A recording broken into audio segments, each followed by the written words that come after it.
American TV series, starting to profit from young Sheldon. This video is purely for entertainment and does not infringe on copyrights or laws. The rights to the novel and image belong to the original author. We do not claim ownership. Don't like waiting and want to listen to this fanfic in full now? Subscribe to our Patreon, where you'll find the best fanfics. Chapter 301 Super Straight Man. It was the beginning of September, and Professor John's research project thruster recovery had reached its most critical period. On the one hand, the research project was about to produce results, and on the other hand, it was because the application time for this year's Nobel Prize was only a few days away. It is worth mentioning that in the past week or so, Mike's 3-person research team has become more and more important in the team because of its super high work efficiency. Hey, everyone. It's time for a break at lunchtime. Grandma Connie walked into the laboratory with a lot of pizza and coffee, full of energy. Because of her relationship with Professor John and Mike's 3-person team, Grandma Connie has the right to enter the research room at any time. Therefore, she would bring some food and drinks from time to share with the project researchers. With Grandma Connie's cheerful personality, it was easy to win the favor of most of the researchers in the research room. This time was also the same. In a pleasant atmosphere, the pizza brought by Grandma Connie was used as lunch and distributed to various researchers. Then, she carried a special lunch alone and went to Professor John, who was still working with his head down. "John, take a break. Look what I brought you." Grandma Connie smiled and held out a flower from behind her like a treasure. Here we have to mention the purpose of Grandma Connie's care for the researchers. She wanted to use this method to help Professor John share some of the pressure and deepen the relationship between the two. Yes, Grandma Connie is such a daughter. She is trying to integrate into Professor John's life. However, Professor John, who was in the critical period of summarization at this time, did not get Grandma Connie's romance. He was interrupted and looked a little ugly. "Connie, come with me. I have something to say to you." The two went to the small office next door one after another. Grandma Connie, who did not notice Professor John's bad mood, hummed a little while putting the special lunch she prepared on the table. A pizza, a bottle of red wine, and a beautiful flower. "Okay, what do you want to say?" After finishing her work, Grandma Connie sat opposite Professor John with an expectant look. She thought that her sincerity during this period of time had finally moved Professor John, and she was smiling and waiting for him to confess actively. After all, confession requires a sense of ritual, and it would be perfect if the man confesses first. It can be said that Grandma Connie's mind is now full of romantic ideas. "Connie, I know that what you have done during this period of time is out of kindness, but you have disturbed the work efficiency of our team." Professor John expressed his troubles. He was focusing on scientific research and felt that Grandma Connie's frequent entry into the research room had seriously disturbed the progress of his team's scientific research. After all, every time Grandma Connie came, she would bring some gifts to distract the researchers. "So, what do you want to say?" Grandma Connie, realizing that the atmosphere was wrong, slowly put away her smile. "I just want to remind you not to enter the research room casually in the future. This will disturb the research progress of our team." Professor John organized his words and said, "So, if possible, you'd better not show up at the University of Texas before the end of this research project. Are you annoying me?" Grandma Connie, who did not hear what she wanted to hear, was criticized instead, and her face turned ugly. "I didn't say that. I just think we both need some private space and try not to disturb each other's lives." Professor John, who did not realize the seriousness of the problem, was still talking and making a lot of sense. But this is understandable. He has been single for most of his life, and he is actually not suitable for a too intimate life between lovers. You know, Professor John's previous life was to go wherever he wanted and do whatever he wanted. He even had the experience of traveling around the world alone. "Break up."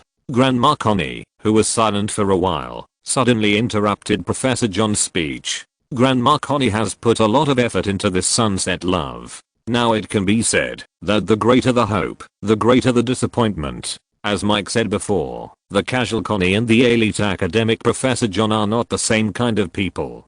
Professor John, who is slow in character, finds it difficult to appreciate the little fun in Connie's life. "Connie, who is also not well educated, can't understand Professor John's weird scientific research data. The two people are very different from each other in personality to education, and it is difficult to have common topics after living together for a long time. Breakup. Professor John, who suddenly heard about the breakup, felt a little relieved. Then, out of politeness, he asked, why? For Professor John, love is a condiment or luxury, which can be had but not be. Now he is focusing on scientific research projects, and in order not to be disturbed, he prefers the latter. And Connie, who saw the subtle changes in the other party's expression, was even more disappointed. No reason. We are over. In this relationship, Connie, who chose to give more, was really tired at this moment. Moreover, it is not Connie's style to cling to her. So after saying the breakup, she decisively got up and walked out of the room. In the back, Professor John, who watched Grandma Connie leave, did not react to chase her out, but was glad that he had more time to do scientific research. It was this distraction that made him completely lose the possibility of chasing Grandma Connie back. However, there is gain only when there is loss, and Professor John's approach is not entirely a bad thing. In the following period of time, without the disturbance of Grandma Connie in the research room, the research progress was indeed accelerated a lot. This is exactly what Professor John wanted. In the one book one bar, there is no wrong version. At the same time, Maya, who returned to Genovia, was forced by Queen Regina to attend various activities after getting familiar with the local life for a few days. Like the entertainment newspapers in the United States, the gossip about Maya in the Genovia tabloids was also completely extinguished by Queen Regina, who returned to the country. However, before that, the girl's bad image had already spread throughout the kingdom. As the future princess and even the future queen of the kingdom, Maya can be said to control the lifeline of the kingdom's future. Therefore, she is now very popular and well known in Genovia. The yearning for a better life made the people of Genovia hope that Maya could be a qualified heir. Therefore, in order to prevent the people from being too disappointed, Queen Regina arranged various public activities for the girl in an attempt to let Maya change her image in Genovia. From a macro perspective, this is more like a political show. In order to let Maya show herself in all aspects, Queen Regina specially arranged equestrianism, archery, piano playing and other performances for the girl. These are all skills that a qualified princess needs to master. At the same time, in order to achieve the publicity effect, the queen also specially invited top domestic reporters to follow Maya's next series of show activities throughout the process. In this way, the excellent side of the girl was spread to the people in the form of the media. What Queen Regina didn't expect was that those radicals in the kingdom dared to sabotage Maya's performance activities. Maya, who was not very proficient in some skills that princesses need to master, was secretly replaced with an untamed wild horse in the equestrian performance. In activities such as archery and piano performance, the props used by the girl were also more or less tampered with. She almost fell off the horse, played the piano out of tune, couldn't draw the bow for archery. Maya made a lot of jokes in her own show activities. Now, the girl's already bad image in Genovia has been added with another one, being unlearned and incompetent. Sorry, Grandma. I seem to have messed up everything. Maya's face has become very haggard in just over half a month since she came back. To be precise, she is exhausted. And the current situation is completely different from the delicate princess life that the girl expected. It's not your fault, it's my inconsiderateness. Queen Regina did not blame the girl. Then she thought for a long time before continuing. If you still believe me, I will rearrange your publicity direction next. Of course I believe you. In more than half a month, Maya has learned more about the greatness of Queen Regina and also learned about her difficulties in Genovia. A kind-hearted girl, whether out of sympathy for her grandmother or wanting to help her share some pressure.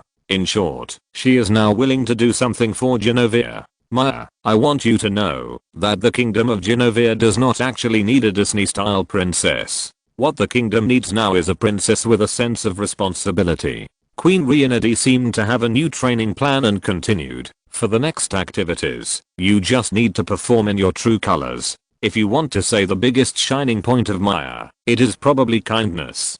Based on this advantage, Queen Rianity then arranged a series of people-friendly activities for the girl. Let Maya go among the people, go to the farm to comfort the breeders, go to the farmland to comfort the farmers, go to the orchard to comfort the fruit farmers, etc. Chapter 302 Royal Family Banquet. Queen Rianity's latest arrangement really worked. Maya, who grew up in a small town, has a simple and kind character, which makes it easy for her to get along with ordinary people. For a princess of a kingdom, affinity is a valuable talent. Although the girl's carefree personality has caused her to make a lot of jokes during the condolence activities. For example, she let the chickens and ducks raised by farmers run away on the farm, and she insisted on climbing trees to pick fruits in the orchard. But the girl's unpretentious image and sincere smile still won her a lot of favor among the people. People also seem to gradually accept the real and cute side of this future princess of the kingdom. A princess who is willing to go to the grassroots level to help farmers raise pigs and chickens, and is willing to help fruit farmers pick fruits. How bad can she be? In this way, the time came to the end of September. Maya, who had passed the test of the people, needed to continue to pass the test of other royal family members at the royal family dinner. Only in this way can she become the official heir of Genovia, the princess of the kingdom. Don't be nervous, Maya. You have done very well. You just need to perform normally in the next family banquet. Behind the banquet, Queen Rianity, who was wearing a formal dress and a crown on her head, saw her granddaughter's nervousness and comforted her with a smile. I'll tell you a good news in secret. The guests attending the banquet this time are all our own people. Because this banquet was of great importance, the guests arranged to sit at Maya's table were all people who were friendly to Queen Rianity. Maya, who had not yet completely adapted to the noble life, was most afraid of dealing with other nobles, which would make her very uncomfortable. And she, who had received her grandmother's advice in advance, looked much more relaxed. When it was almost noon, Queen Rianity, as the protagonist of the banquet, gave her granddaughter a few more words, and then entered the banquet hall first. The luxuriously decorated banquet hall was now filled with guests dressed in gorgeous clothes, and with noble temperament. Most of them were members of the royal family of the kingdom, and a small number were ministers of the kingdom. Queen Rianity went to the main seat and first saluted the guests who came, thanking them for their contributions to the kingdom this year. Then, she tacitly introduced her granddaughter, Maya, to everyone. Princess Maya. With Mr. Kaio's announcement, everyone's eyes turned to the entrance of the back hall. The main door opened wide, and Maya, wearing a white princess dress, walked into the banquet hall accompanied by her mother. With her hair tied behind her head, revealing her slender neck, she had a charming smile on her face. At this moment, Maya was like a white swan, elegant and noble. In the banquet hall, a burst of praise also sounded at the right time, and many guests were surprised by the girl's image. You know, after the girl returned to her country, she did not deliberately contact the royal family. Therefore, there were many people at the scene, and now was the first time to see Maya. Under the attention of everyone, Maya and her mother came all the way to the first seat below Queen Rianity's table and sat down. Okay, the banquet begins. Queen Rianity nodded to her granddaughter and signaled that everyone could raise their glasses to eat. For a moment, the atmosphere in the banquet hall became warm. The exquisite tableau, rich food, and well-behaved guests made the scene look neat and orderly. Finally, we can eat. Seeing that everyone's attention was no longer on her, Maya breathed a sigh of relief and gently tapped the wine glass in front of her. This was a signal for the waiter to pour her a drink. Because she had to wear a beautiful princess dress today, Maya's diet had been controlled since morning. So, she was really hungry now. Maya, pay attention to dining etiquette. Seeing her daughter's movements gradually becoming bold, Miss Helen hurriedly reminded her in a low voice. The main purpose of this royal family dinner was not to let people eat. Helen, who had more experience than Maya, knew that there must be many royal nobles and ministers who were secretly observing her daughter's every move. I understand. Maya, who got a hint from her mother, slowed down her eating movements. The girl's main training in the previous 3 months was dining etiquette in order to perform well in this occasion. Maya was just a little distracted just now, and sitting next to her were her familiar mother and grandmother, which made her accidentally expose her true nature. After her mother's reminder, the girl who had realized her mistake was willing to cooperate with her grandmother's arrangement and behaved like a lady. Queen Regina, who was at the first seat, noticed that her granddaughter had behaved and smiled unconsciously. Formal royal banquets have their own set of procedures. From toasts to meal times, there are clear regulations. More than an hour later, as the mealtime ended, Queen Regina knocked on the wine glass, attracted everyone's attention, and stood up to announce, "I think everyone should know what will happen today. Genovia will welcome our own princess. Come to me, Myra." At the same time, a waiter brought a smaller crown. "From now on, my granddaughter Myra will become the princess of the kingdom." Queen Regina seemed to have arranged everything in advance. When she put the crown symbolizing the princess of the kingdom on Myra, bursts of noises rang out at the scene. Myra, who was wearing the crown of a princess, also felt a sense of belonging and bondage in her heart. A perfect version in the 16:9 book forum. Queen Regina. When everyone was still immersed in the warm atmosphere, an elderly noble with a short beard and gloomy eyes stood up. For a moment, the eyes of the guests present were wandering between the middle-aged man and Queen Regina.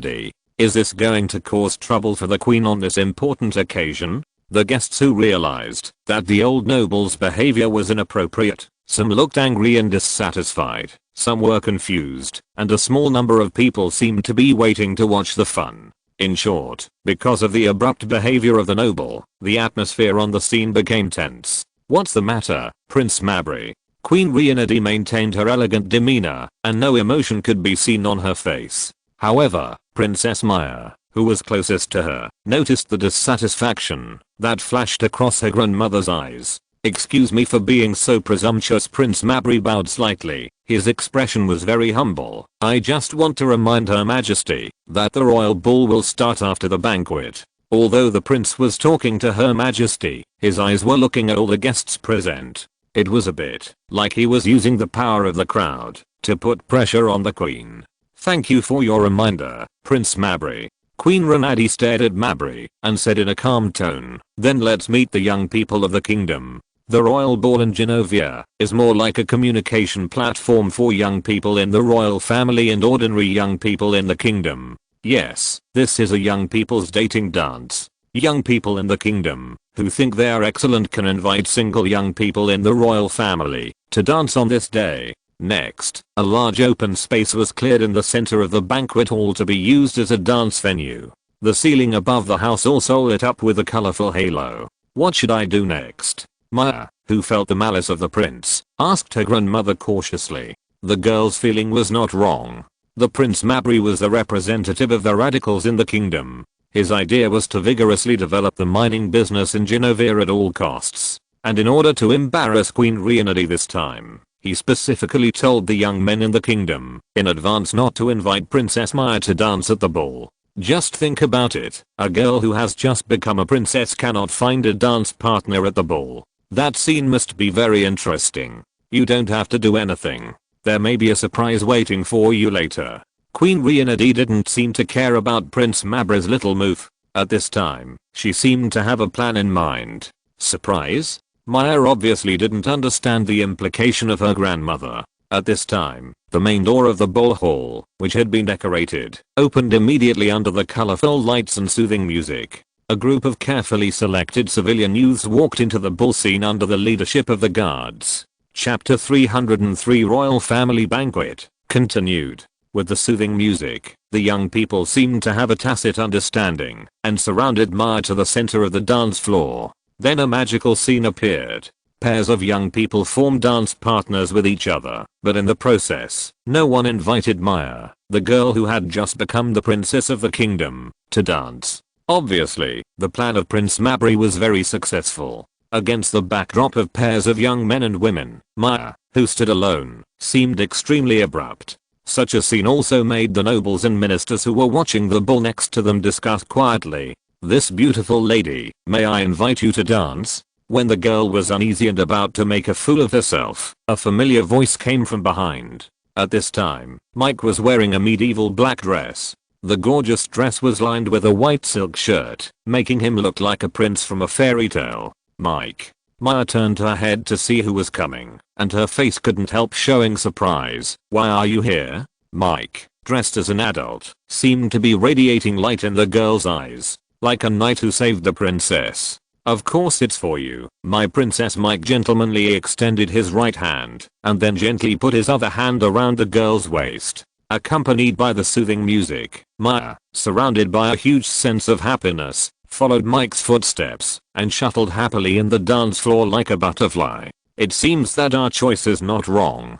Queen Regina, who was watching her granddaughter's happy appearance beside the dance floor, showed an aunt-like smile on her face. "I think that Mr. Mike needs to be observed for a while." Instead, Mr. Joe, who was accompanying the queen, gave a conservative evaluation. Obviously, the butler did not trust Mike's character. "What's the matter? Maya is still young and has the right to try and make mistakes. Besides, I was not much better than her back then." Queen Regina seemed to think of some interesting past events, and the smile on her face became brighter. Unlike the cheerful atmosphere on the queen's side, Prince Marbury, who was not far away, had a gloomy and terrible face. "Londo, can you explain to me what's going on?" Marbury angrily stared at the Minister of Finance beside him. "You seem to have messed up my plan." The Minister of Finance was a fat, bald middle-aged man. Seeing the prince's angry look, his thick chin trembled a few times. "I assure you that I have implemented all your requests. As for that young man, I have never seen him before." After the Minister of Finance Rondo explained carefully, he immediately proposed, "Do you want me to drive him away now?" The Minister of Finance and Prince Marbury were both radicals. Their previous plan was to make Maya, the new heir to the kingdom, look bad at the ball, so as to undermine the momentum of the Queen's faction in the kingdom. It was just that Mike's unexpected factor made all their plans go down the drain. "You idiot, do you want us to be a laughingstock?" Prince Marbury stared at the Minister of Finance like an old fool. The current management system of the Kingdom of Genovia is still a constitutional monarchy. It can be said that Queen Regina alone represents the will of the entire country. Therefore, Prince Marbury dared to play tricks behind the scenes at most, and did not dare to confront the Queen. The proposal of the Minister of Finance would obviously expose the matter against Princess Maya.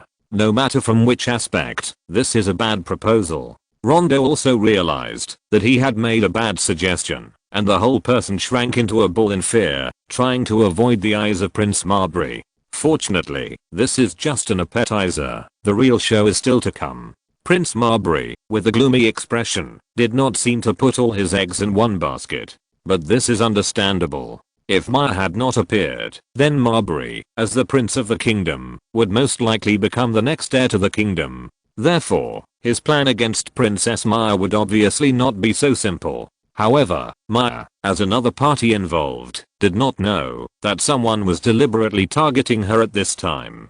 "Mike, why are you here?" Maya, who had experienced great ups and downs in her emotions, asked the original question again. You know, the timing of Mike's appearance was too coincidental. His sudden appearance almost made the girl forget the previous unpleasantness. "Of course it's because I felt the call of a certain princess," Mike boasted, and said with a smile, "How is it? Isn't it handsome?" Mike, wearing a formal suit and combing his hair like an adult, has a mature and charming temperament. With this look, his smile is enough to make any girl obsessed. But this does not seem to include Maya. The girl turned her eyes and said playfully, "Your dress is really handsome." It turns out that the girl is not unfascinated by Mike. She just doesn't want to see him continue to be proud. "Okay, I admit that the clothes are handsome. But it depends on who wears it." Mike, who didn't know what embarrassment was, found a way out for himself. But then again, the formal dress he wore today is indeed very handsome, from the cut to the style to the color matching. If Mike really wanted to prepare it himself, he might not have such a vision. Yes, this suit was prepared by Mr. Joe, the royal butler. Mike was able to appear at the ball so promptly because Mr. Kyo informed him of the specific time of the ball in advance. Of course, none of this is important. What is important is that Mike appeared here and completed the task of hero saving Beauty, a correct version of the book bar in 1629. Half an hour later, the soothing music stopped, indicating that the social dance of young people was officially over. Princess Maya, who was the focus of everyone, also showed the essence of Genovia dance with the help of Mike, and won the warm applause of the guests. One of the real purposes of this ball is to test Princess Maya's communication skills. Obviously, the girl's performance has passed this level. Let's go. I'll take you to meet my grandma and mother. After the dating session, Maya pulled Mike to the dance floor, feeling like taking her boyfriend to meet his parents. This kind of royal social dance does have the purpose of blind date for single members of the royal family. Your Highness, Princess Maya has proven her ability to make friends. I just wonder if she can still show this kind of performance with a different group of people. Prince Mabry went to the Queen first and spoke before Maya. Oh, what does Prince Mabry want to say? Queen Renadi regained her dignified appearance, and her expression could no longer be seen. Not showing joy on one's face is a basic quality of a queen. In a few days, the leaders of several neighboring countries will bring their children to visit and exchange with our country. I think the work of receiving princesses and princes from other countries can be handed over to Princess Maya. Prince Mabry made a big move. The situation of several small countries around is similar to that of Genovia, so every year their leaders will come to Genovia to visit and learn. The work of receiving these people is not easy to do. Genovia must show its goodwill on the one hand, and on the other hand, it must show its national strength. There is an invisible contest between countries. And among them, of course, there is also a comparison between the heirs of several countries. Personal accomplishment, diplomatic ability, leadership ability, etc. are all the contents of the comparison of the heirs. Prince Mabry saw that Maya was a wild girl who had not received much aristocratic education, so he wanted her to embarrass herself in front of foreign guests. The purpose is self-evident. It can be said that in order to suppress the momentum of the Queen's faction, he has already done everything he can, even at the expense of his country's interests. Your proposal is good. Maya should indeed bear more tests. Witnessed by a group of high-ranking officials of the kingdom, Queen Renadi agreed to Mabry's proposal. The work of receiving heirs from various countries is indeed easy for Maya to embarrass herself again. However, this is also a good opportunity for her to show her abilities in front of everyone. After all, power and ability complement each other, and the greater the ability, the greater the power. As the heir to the kingdom, Princess Maya will sooner or later have to take the step of inheriting the throne. Under this premise, it is not a bad thing to let her get familiar with her business scope earlier. If you're listening to this novel on a channel other than Fanfic World, it means they downloaded and uploaded it without effort. We cordially invite you to visit our channel, Mundo Fanfic Novelos. There you'll find the original version of this story and you can explore many other novels of various genres. We're waiting for you to immerse yourself in a world of incredible novels. Chapter 304 Kingdom Castle. Queen Renadi and Ms. Helen. Good afternoon. After all the guests left, Mike drew a circle with his right hand and bowed slightly, greeting the two ladies with gentlemanly etiquette. Seeing Mike's well-behaved appearance, Queen Renadi and Ms. Helen both smiled. It has to be said that people with good looks can always gain the favor of others more easily. Good afternoon, Mr. Mike. Queen Renadi greeted back, and then turned to look at her granddaughter with a happy face, and said dotingly, Maya, take Mike to the castle for a stroll. It should be more interesting here than the small town of Telford. This time Mike's timely appearance made the Queen want to continue to let him develop with her granddaughter. This is a kind of love freedom. As for how her granddaughter can conquer Mike, a philandering man, the Queen can only say that she will do her best. No, letting Maya take Mike to familiarize himself with the castle is to create more opportunities for the girl to be alone with each other. In the eyes of the Queen, it is not that difficult for both parties to cultivate feelings when they are young, unless the two parties are not attracted to each other. Mike and Maya's situation is obviously not the second one. Where do you want to go first? Maya, walking in the castle corridor, asked, is it the Queen's office, the castle tower, or somewhere else? Genovia's industry is not developed, so it still retains the medieval style. Among them, the most impressive is probably this magnificent royal castle. This castle, which covers a large area and has high rock walls, combines military defense, residential functions, administrative management and other functions, and has a high historical and cultural value. You decide. I can do it. Mike, who was walking on the left side of the girl, pulled the collar of his dress while answering the question. This retro dress is really handsome, but it is not very comfortable to wear. On the other hand, he has helped Professor John complete the scientific research project and has plenty of time to stay with the girl in Genovia. Therefore, Mike is not in a hurry to visit the entire castle at this time. Is that so? Maya pondered for a while and suddenly asked, have you had lunch at noon? Hearing the question, Mike shook his head. He rushed to the rescue and indeed had not had time to enjoy lunch. Then I'll take you to the kitchen to find something to eat, Maya suggested with a smile. In order to maintain royal etiquette at the previous banquet, the girl didn't actually eat much. In the castle, the kitchen is not too far from the banquet hall. The two people in the corridor didn't walk for long before they came to the entrance of the kitchen. At this time, in the compartment next to the entrance, many maids were enjoying the food.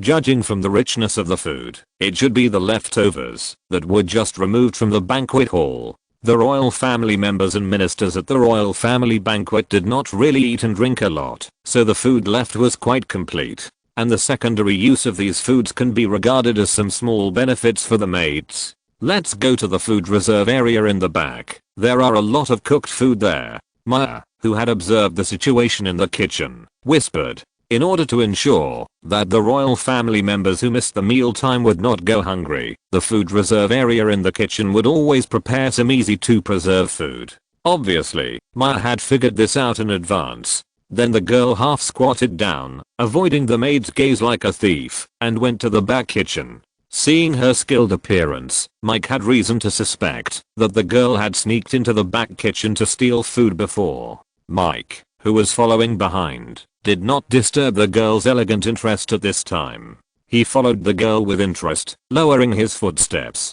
The actions of the two can be regarded as the wife singing and the husband following. However, the kitchen is an important prevention and control area after all, and the surveillance intensity is obviously not low. Therefore, Maya and the other's sneaky behavior was soon discovered by the maids who were having dinner. Well, in fact, Mike and the others' actions were not very hidden, so it was normal to be discovered. Seeing that the maids were about to shout, Mike stretched out his hand and pointed in front of him. After Princess Maya, who was immersed in the infiltration game, made a silent gesture to the maids. The maids who understood his meaning smiled knowingly and pretended to enjoy the food again. However, the eyes of these maids would still unconsciously glance at Mike. The hard look of wanting to laugh, but not daring to laugh proved that they had probably discovered Maya sneaking into the kitchen before. However, due to Maya's identity, these maids probably had not exposed the girl on the spot before. On the other side, Princess Maya, who did not know that her behavior had been exposed, carefully took Mike to the food preparation area. What do you want to eat? I'll get it for you. Maya, who completed the feat of invading the kitchen, breathed a sigh of relief and a little smugness rose on her face. The food preparation area is more like a cooked food storage room. Several windows next to it are filled with barbecues, breads, small desserts after meals, and various fresh fruits. In order to facilitate the use of food on the spot, a simple dining table is also specially placed in the room. A correct version is seen in the 16:9 book bar. You go get the desserts and fruits, I'll get the barbecue and bread, Mike commanded. Before long, several sumptuous plates were lined up on the dining table. It is worth mentioning that Maya also took a bottle of red wine and 2 high-foot glasses from the wine storage area. Then, under Mike's crazy eating, Maya's appetite was also aroused, and she immediately joined the army of people eating. It's true that this place is worthy of being the royal dining area. The barbecues of various flavors are not much worse than the special barbecues made by Grandma. They can be said to have their own merits. More than half an hour later, Maya, who was full and satisfied, rubbed her stomach, put the tableau on the table back in place, and then carefully walked out with Mike, who was also satisfied. At this time, the maids who had tasted the food at the entrance of the kitchen still gathered in the room next door. Considering that Princess Maya would pass by here in a while, it was like creating an opportunity for the princess to leave. Next I'll take you to Grandma's office. Maya, who left the kitchen smoothly, looked very happy. It was like she had played a big adventure. On the side, Mike looked at the girl who knew nothing and was still laughing foolishly and finally couldn't help but remind her, Maya, you have officially become the princess of the kingdom now and you will represent the face of the entire Genovia royal family in the future. So try to do less things like the unladylike things just now. You should do things according to your status. Before becoming a princess, the girl secretly did some bad things, which might not have much impact. But now that she has become a princess of the kingdom, it is a bit inappropriate to do those things that are out of place. It is even likely to cause her some unnecessary trouble. For example, if Prince Mabry knew that Maya had done something out of line, he would definitely make a big fuss. Besides, Maya could completely avoid these bad things. As the princess of the kingdom and the heir to the kingdom, she actually has great power. Even if she went to the food preparation area to eat openly, no one would say anything to her. I know, I will pay attention in the future. Maya's carefree personality made her mentality still not correct for a while. But the girl was not stupid.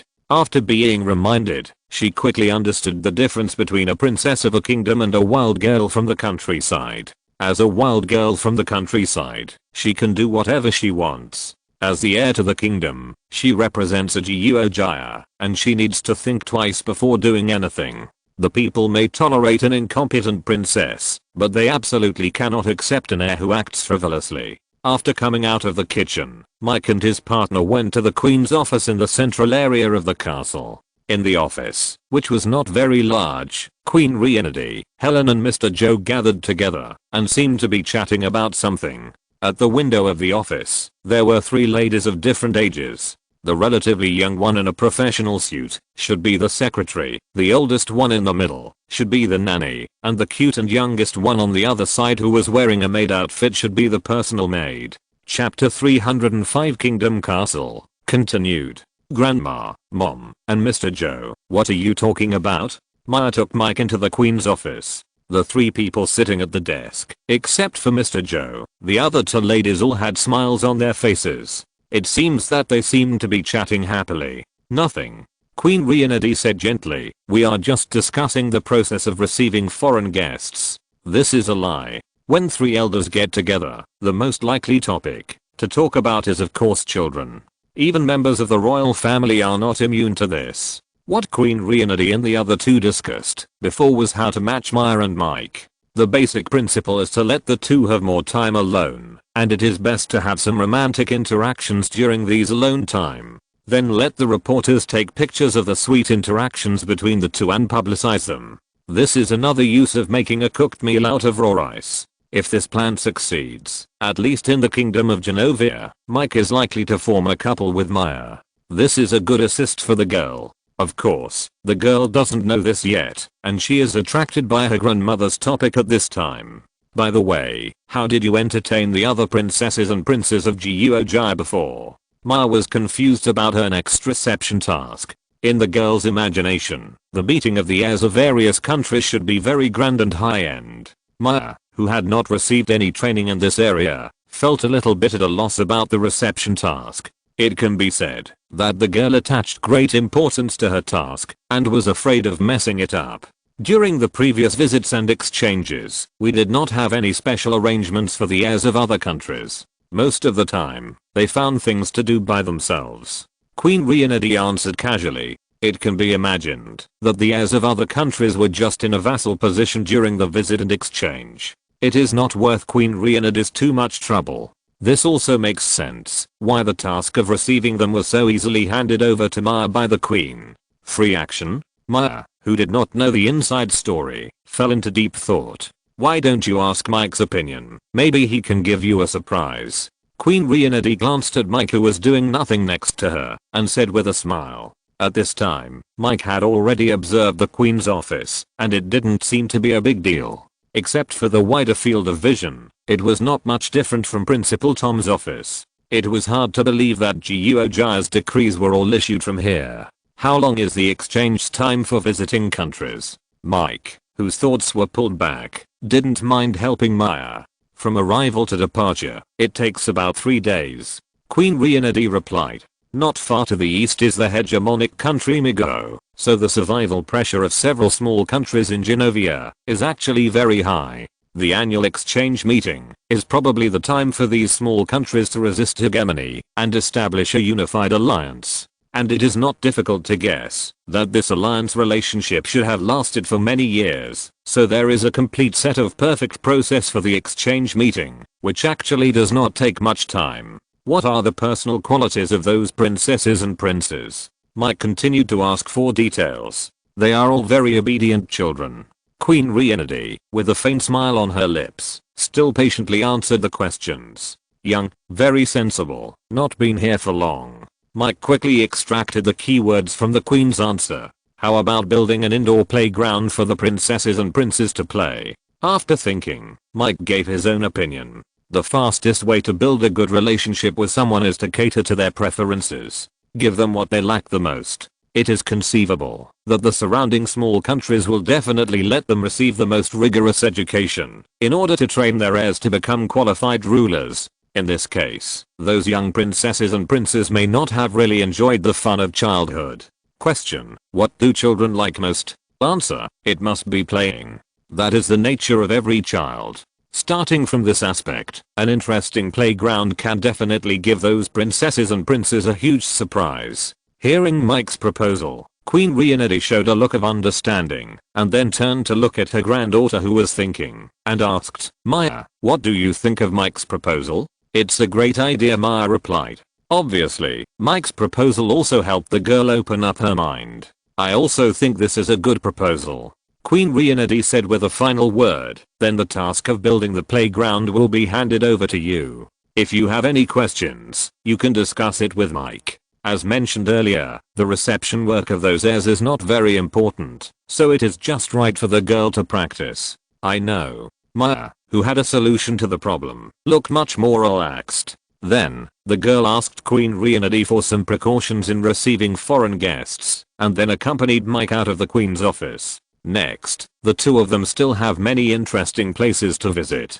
As time passed, Maya also took Mike to the instrument training room, dance training room, archery training room and other places one by one. These places are the venues needed for princess training. But Mike doesn't seem to be very interested in these venues. A correct version of the book in 16:9. Let's go to the weapons exhibition hall. You should like that place, Maya invited in a flattering way. After spending half a day with him, the girl had unknowingly forgiven Mike. It can be felt that the girl's attitude is becoming more proactive.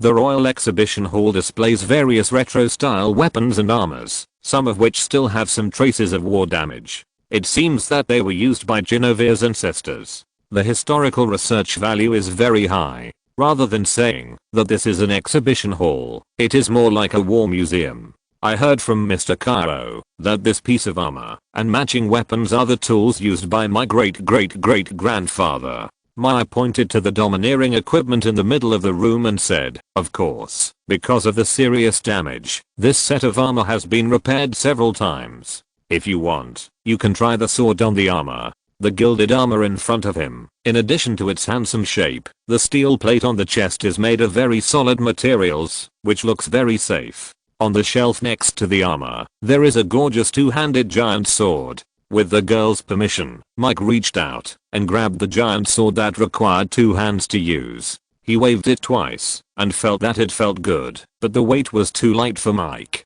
Let's go to the high tower to see the scenery, Mike, who put the giant sword back to its original place, suggested with a smile. For him, whose physical attributes have reached 5 times that of ordinary people, the armor and weapons here are not much different from junk copper and rotten iron, so they are not very attractive. As for why he proposed to go to the high tower to see the scenery, Mike actually took the girl's mood into consideration. Although Maya concealed it well, Mike could still feel that she was not very interested in the exhibition hall. The reason why the girl came to the exhibition hall was probably to please Mike. After all, in people's imagination, boys should like armor and weapons. Mike, who guessed the girl's mind, enjoyed the other party's concern, while not minding the other party's mood in return. The high tower at the front of the castle actually exists as a watchtower during wartime. Therefore, the view here is very wide. The royal castle of Genovia was built with safety in mind. Therefore, the castle was built against the mountains behind it, and there was a large open plain in front of it. On the one hand, it was to prevent the enemy from attacking from behind, and on the other hand, it was to facilitate the discovery of the enemy at the first time. It was October in the golden autumn. The redleaf forest on the mountains behind the castle looked like a burning flame under the setting sun. The scene was very spectacular. In the transformed farmland on the plain in front, the farmers who had just finished a day's work painted a leisurely pastoral scenery. Mike and the others stood on the high tower and saw such a scene. After appreciating the beautiful scenery in front of her, the girl turned her head habitually and looked at the boy beside her. The afterglow of the setting sun shone on the boy's handsome side face, giving him a layer of hazy color.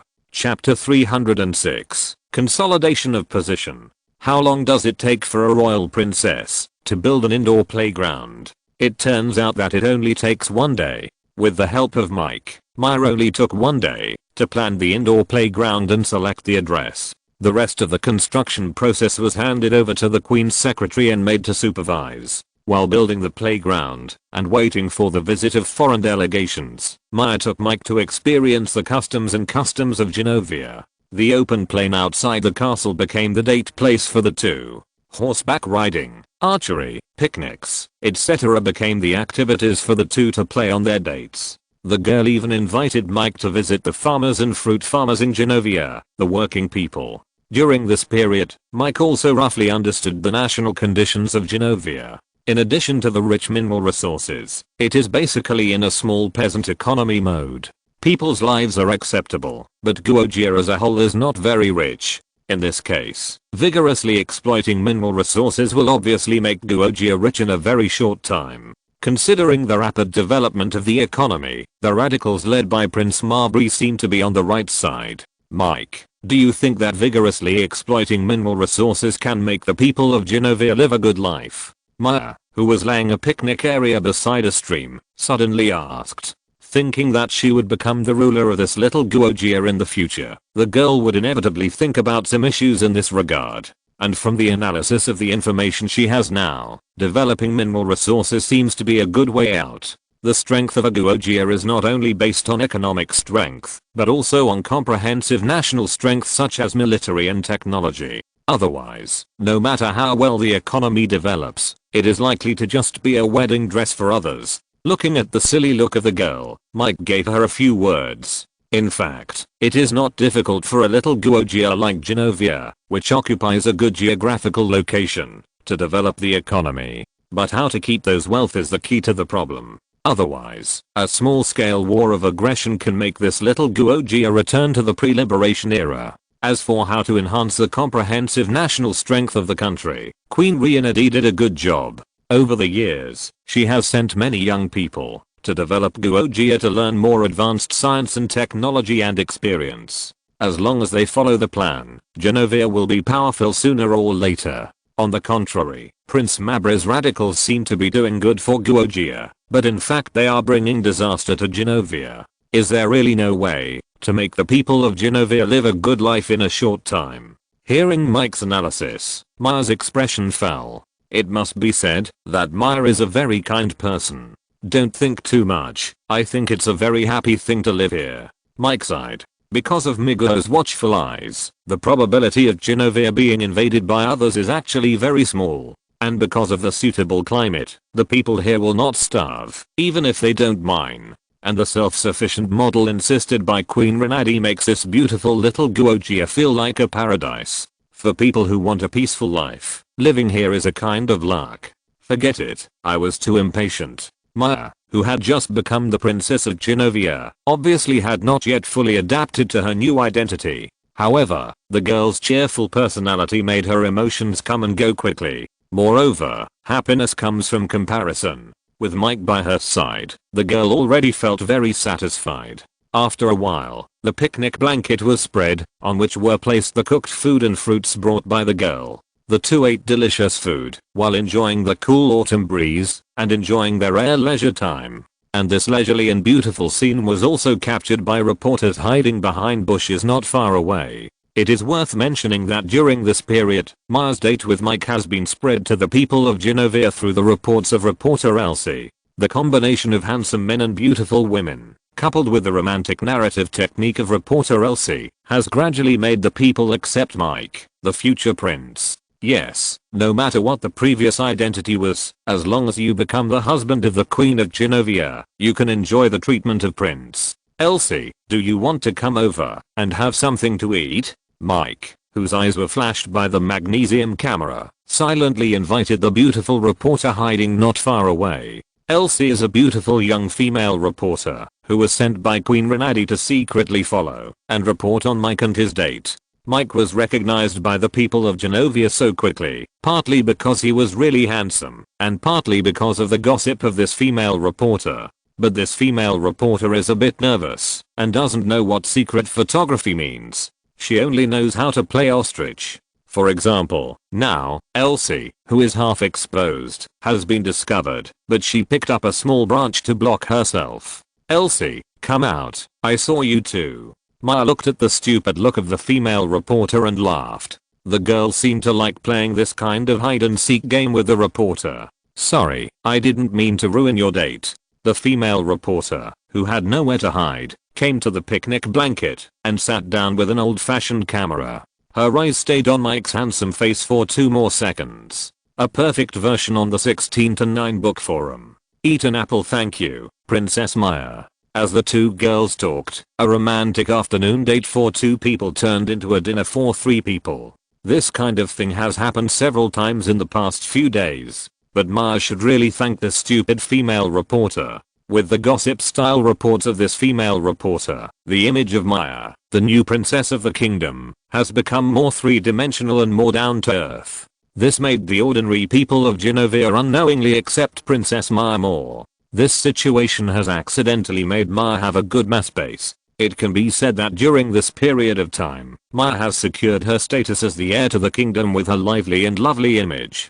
Princess Maya, I want to interview you. Are you ready for tomorrow's reception? Elsie, who was chewing a big apple, asked without hesitation. As one of the few reporters in Genovia, Elsie obviously knew a lot of royal secrets. It's basically ready. I've designed an indoor playground to receive the princesses and princes from other countries. There are slides, swings, bumper cars and small pools. It will be a big surprise. After this period of contact, Maya has already regarded the young female reporter as a friend, so she didn't hide anything.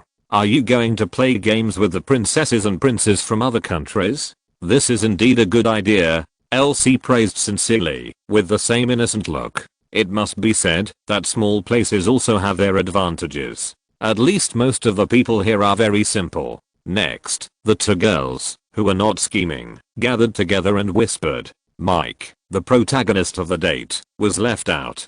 Time passed quickly, and it was noon the next day. Queen Renadi, who changed into gorgeous clothes again, took her granddaughter Princess Maya and stood at the main entrance of the banquet hall, waiting for the upcoming visiting group. On the other side, Mike, who also changed into a handsome white gilded dress, was accompanying Maya. Not far behind the 3 of them, a group of royal family members and ministers of the kingdom gathered. Of course, the people selected to welcome the foreign guests were all Queen Renadi's own people. As for the radicals, none of them showed up here. At about noon, a team of black cars arrived outside the kingdom castle. Then, Mr. Cairo, who was in charge of picking up people, led the foreign guests to the door of the banquet hall. Chapter 307 Return. In the banquet hall, just like the royal family banquet a few days ago, Queen Renadi received several leaders of neighboring countries and their children with a banquet of the same standard. What is different from the previous few days is that the venue next to the banquet hall, which was supposed to be reserved for dancing after the banquet, has now become a small indoor playground.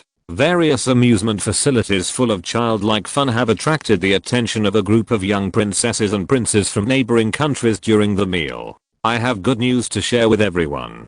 Genovia has found its heir, Princess Maya. After the mealtime, Queen Renadi tapped the wine glass to attract everyone's attention and informed the leaders of the other little Guojia of Maya's identity. If a hereditary little Guojia wants to be long-term and stable, the issue of heirs is a very important indicator. It indicates that this guogia has the possibility of continuing for a long time. The amusement facilities next to it are gifts prepared by Maya and her friend Mike for all the princesses and princes.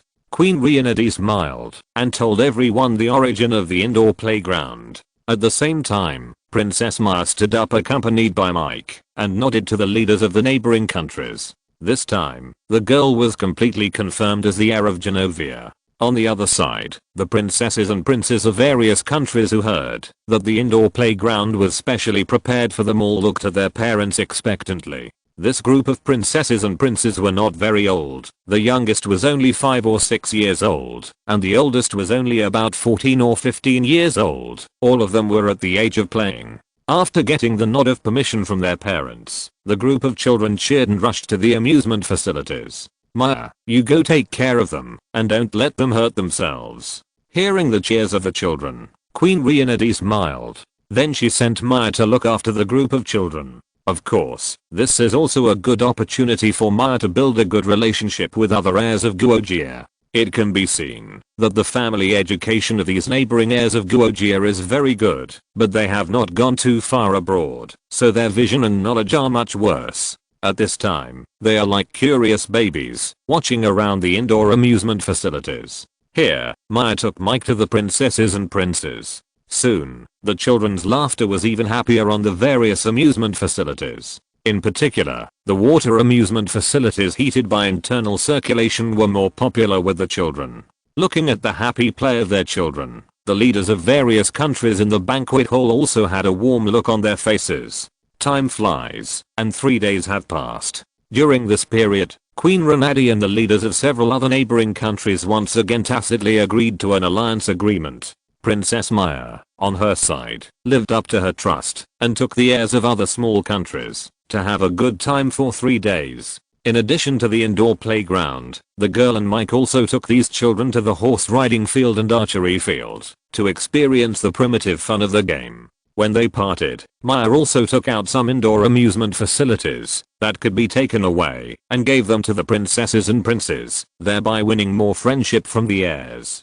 So far, whether in terms of identity or ability, Maya has undoubtedly become a qualified princess. Maya, you did a great job in the reception this time. Next, you can continue to enjoy your wonderful life. Grandma can still take care of Genovia for a few more years. In the study, Queen Regina was like a kind grandmother, talking to her granddaughter in a personal way. With the end of the royal family dinner and the exchange meeting with neighboring countries, Maya had exceeded her task. The cheerful Queen Regina, while being satisfied with her granddaughter, also gave her the maximum freedom. The queen, who had been young before, knew that Genovia should not become a cage to imprison her granddaughter. Grandma, I can actually stay, just like my father did, to help you build Genovia. The more Maya understood Genovia's current situation, the more she felt a sense of mission for this backward little Guogia. Although she was reluctant to part with Mike, the girl was willing to pay some price for her own Guogia, even if the price was her lifelong happiness. I'm not old and confused yet, you don't need to worry about me. Queen Regina saw that her granddaughter was not sincere, and her expression became more kind. Go, enjoy your youth. When you come back next time, it's best to bring Mike back with you. I can see that he is a very good young man. During this period, Mike's behavior of running around to give advice to Maya also won a lot of favor from the queen. If possible, the queen would be happy to see her granddaughter and Mike become a couple. Okay, I'll try my best. Talking about her lifelong happiness, Maya was indeed shaken. The next day, under the watchful eyes of Queen Regina and Mr. Kyo and others, Maya and Mike boarded the return private plane. It is worth mentioning that in order to ensure Princess Maya's royal learning progress and quality of life, this time she was accompanied by the Queen's personal secretary and private maid team. After more than 2 hours of high altitude flight, Maya and her group arrived at the town of Telford. Maya and her mother Helen also upgraded their weapons this time, moving from the old town to the luxurious villa left by Queen Regina. Read the correct version in 1619 book bar. In the independent large bedroom, Maya, dressed in a messy princess dress, wiped the marks from the corners of her mouth and stared at Mike in amazement. She didn't know what this man was crazy about today. When doing things, he insisted that she wear a princess dress and a princess crown. Maya, have a good rest. I'll come to see you tomorrow when I'm free. Mike, who was dressed neatly, said goodbye to the girl with a guilty conscience and left the room quickly. Maya's current miserable state was not entirely to blame Mike. He had injured for several days, and it was indeed difficult for him to control his strength just now. Moreover, the girl's noble status now also gave Mike an inexplicable sense of conquest. Hull in the living room, Amy, who was responsible for protecting the princess's safety, saw Mike rushing out and protested with dissatisfaction. This Amy was less than 1.6 meters tall, and she was a big-eyed legal lolly, just by looking at her appearance. But those who are familiar with her know that this cute girl has energy that ordinary people can't match in her small body. She is proficient in various fighting techniques and firearms, and she is Queen Riana's personal maid. The work she is responsible for at the Queen's place is somewhat similar to that of Mr. Joe. Next to the girl, Alan, who has a pair of long legs, is over 1.8 meters tall, and is dressed in a professional secretary's suit. She didn't react much to Mike's appearance. This Ms. Allen was Queen Riana's personal secretary before. She came to the small town of Telford to help Princess Maya learn about the management of the kingdom. Aunt Helen, it's getting late. I'm going back first. I'll come to see you when I'm free. Mike can ignore the two girls in the room, but he can't ignore Aunt Helen, who is sitting on the sofa with a smile. After all, it's a bit embarrassing to be caught outside the door by the mother-in-law. Well, go ahead. As a person who has experienced it, Helen didn't deliberately embarrass Mike. However, the moment Mike left the villa, she couldn't help but teased, "Remember to keep the noise down next time you come to play." Maya's voice is almost hoarse. It must be said that Miss Helen is worthy of being an artist. She dares to say anything when she gets sarcastic. Chapter 308. Unlucky Grandma Connie. At the Cooper family, Mike, who had returned after about half a month, was warmly welcomed by Grandma Connie and the Cooper family at the following dinner party. Among them was the eccentric little Sheldon. During the past half month, little Sheldon followed Professor John all the way and made great contributions to the promotion of the thruster recovery project in authoritative magazine papers and on the internet. It was also because of this that Professor John's research project won the nomination for this year's Nobel Prize in Physics. Little Sheldon, who has always wanted to defeat Mike in terms of intelligence, thought that he had made more contributions in this Nobel project. So when he suddenly saw Mike, he couldn't help but feel a little proud. Mike, after listening to little Sheldon's bragging with a smile, turned his head to look at the relatively quiet Peggy and asked, "What's going on at school?" Unlike little Sheldon, the little girl Peggy, who didn't value honor so much, went to school to continue her classes after Mike left. It's almost the same as before. Peggy looked at Mike with joy in her eyes, but her tone remained calm. "Principal Tom takes good care of you. As long as you don't blow up the school, no one will bother you." The honors Mike won for the school before were enough for him to walk sideways in the school, and old Principal Tom obviously also missed the old relationship.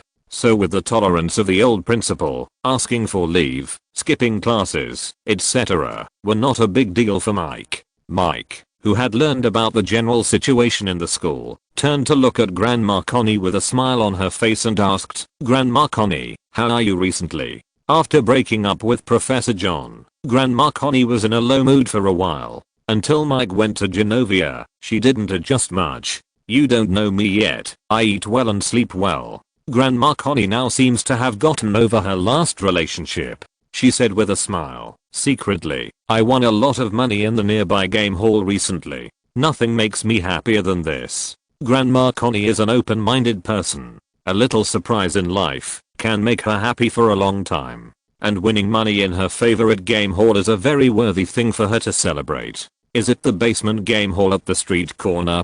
Can you really make money there? Mike frowned unconsciously. Grandma Connie's happy look indicates that she has won a lot of money in the game hall recently. Mike also knows that the business qualifications of the shabby game hall at the street corner are between formal and informal, and the equipment inside is also some second-hand goods that have been eliminated. To be able to keep such a game hall profitable, the owner Collison is obviously a very shrewd businessman. All signs indicate that Grandma Connie may have encountered a fishing plate this time. This method is very common in the gambling industry, and there is often a strict screening of the targets to be slaughtered. Grandma Connie's mental state some time ago was in line with the requirements of being cheated.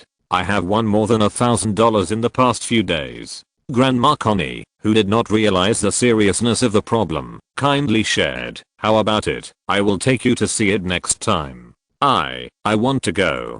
Without waiting for Mike to respond, Missy raised her hand excitedly. In the Cooper family, if you want to say who is most like Grandma Connie, it must be Missy. The same disregard for worldly views, and the same desire to explore new things. Of course, it may also be that the little girl is short of pocket money. Just watching their daughter's inappropriate behavior, George and his wife were quite a headache. "Mom, don't bring unhealthy things home." Mary directed her dissatisfaction at her mother. Okay. Faced with Mary's accusation, Grandma Connie was defeated. But soon she smiled and said to her granddaughter, "Missy, how about we go shopping together this weekend? Grandma will buy you ice cream."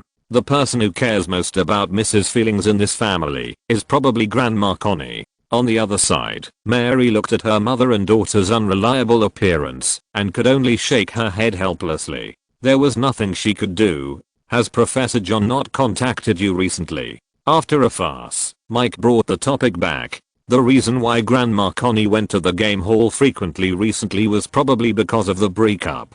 Now that John's research project has ended, it is logically time for him to come back to find Grandma Connie again. "We are over, and I have nothing to say to him." When mentioning Professor John, the smile on Grandma Connie's face disappeared. Obviously, she was still angry about Professor John's previous behavior. And Grandma Connie's reaction also made the Cooper family and Mike see her determination to break up. Although it is a pity that this sunset love ended, it may not be a bad thing for two elderly people who were not suitable for each other. After all, it is better to suffer a short pain than a long pain. Meanwhile, on a bench in the park at dusk, two sloppy old men were drinking cheap beer. Professor John and Dr. Linklater, who were unkempt and drunk, did not look like elites at all. A perfect version at 1619 Book Bar. No one could connect these two old tramps with the professor and doctor who had just been nominated for the Nobel Prize. "John, you've broken up with Connie, so I can pursue her in the future." Dr. Linklater, who was drunk, said what he wanted. Perhaps at their age, they can truly realize the importance of family. Like Professor John, Dr. Linklater, who is nearly 70 years old, has also dedicated his life to science. Now that he has achieved some success in his career, his home is still deserted, so he can't forget Grandma Connie, who has a unique personality. This time, I accompanied Professor John out to drink alone, just to ask for his consent to pursue his ex-girlfriend. No, haven't you heard of an Oriental proverb, "Don't bully your friend's wife"? Professor John was drunk, but not completely drunk. Even though he had tried to get back together with Grandma Connie many times before but failed, Professor John still had a little thought in his heart. So even if he drank, he couldn't agree with Dr. Linklater to chase his ex-girlfriend. "Okay, I respect your opinion. Who says we are friends?" People like Dr. Linklater not only have no partner, but also few friends. Therefore, they value rare friendships. Dr. Linklater, who expressed his feelings, was moved. Who knew that, when he turned around, he found that his important friend had fallen asleep on a park bench. At school, Mike, who got the Nobel nomination right, was not affected much in his school life. For some students in Melford, they didn't even know what the Nobel Prize was. Therefore, except for many girls who came to Mike for autographs every day because they admired the Summer League champion, his campus life was relatively calm. On the other hand, Maya's princess storm was also over at school, so the girls' campus life returned to peace. Of course, in Mike's opinion, Maya now not only looks like a princess, but her temperament is becoming more and more like a real princess. For example, the princess has learned to stick to the bottom line. Time passed day by day, peaceful and beautiful. But one evening, Mike found that Grandma Connie, who had rushed back, looked very unhappy.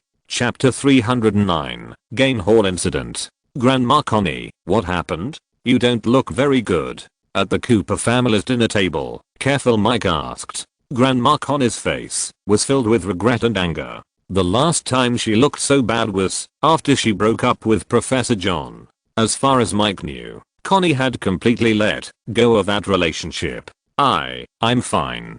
Grandma Connie smiled reluctantly and answered calmly, but her shaking hands holding the cutlery showed that she was suppressing her anger at the moment. The Cooper family naturally saw that the old lady was different today. Okay, facing everyone's concerned eyes, Grandma Connie chose to confess. It was Collison. He cheated all my pension money. Mike, you are right. Chris is a hateful thief. After knowing that Grandma Connie won money in the game hall, Mike advised her to stop while she was ahead. At that time, Grandma Connie agreed. But looking at the current situation, she obviously couldn't resist the temptation of winning money. Mom, I've warned you that gambling is not good. Mary interrupted her mother's mumbling and asked worriedly, how much did you lose this time? Not much, just over 4,000. The money had already been lost. In order to maintain her only face, Grandma Connie, who had reacted, immediately acted free and easy. 4,000 yuan. OMG, where did you get so much money? Mary exclaimed. In an era when the average monthly salary was only 2 or 3,000, more than 4,000 yuan was not a small amount, especially for a retired old man. That's the pension I saved this year by living frugally. Grandma Connie couldn't help but feel regretful for losing such a large sum of money. Collison has gone too far this time. Why don't we call the police? I've seen that the game hall is not formal. Seeing her mother suffer such a big loss, Mary immediately joined the ranks of the crusade against the game hall. Not to mention, the basement game hall at the street corner is indeed not formal, and calling the police will definitely make Collison suffer. I can't call the police. I don't want to be arrested. Grandma Connie retorted. If the police were called to solve the matter, Grandma Connie, who had been to the game hall, would also be implicated. Can you tell me how you lost so much money? After the topic reached a dead end, Mike asked the question he was concerned about. Generally speaking, the financing system of small game halls is not that large, and the delivery rate of dragon and tiger machines and spinach in them will probably remain at around 40% to 50%. Under the premise of taking into account entertainment, you can make some money unknowingly. What matters is a long-term flow of water. And Grandma Connie lost more than 4,000 yuan in such a small game hall in just a few days, which is obviously not normal. I don't know why I'm so unlucky recently. I obviously won a lot of money before, but I've been losing and losing since the past few days. Things have gotten so bad that Grandma Connie also took the risk and told all the stories of her losing money. Now Mike can be sure that Grandma Connie did encounter a fishing plate.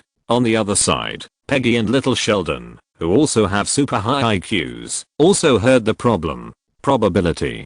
Peggy and little Sheldon gave the answer at the same time. What? After telling her story of losing money, Grandma Connie didn't react for a while. The problem lies in the game machine. The boss must have tampered with the probability of winning.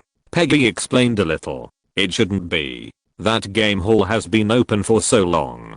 Grandma Connie became less and less confident. I don't blame her for not being able to react.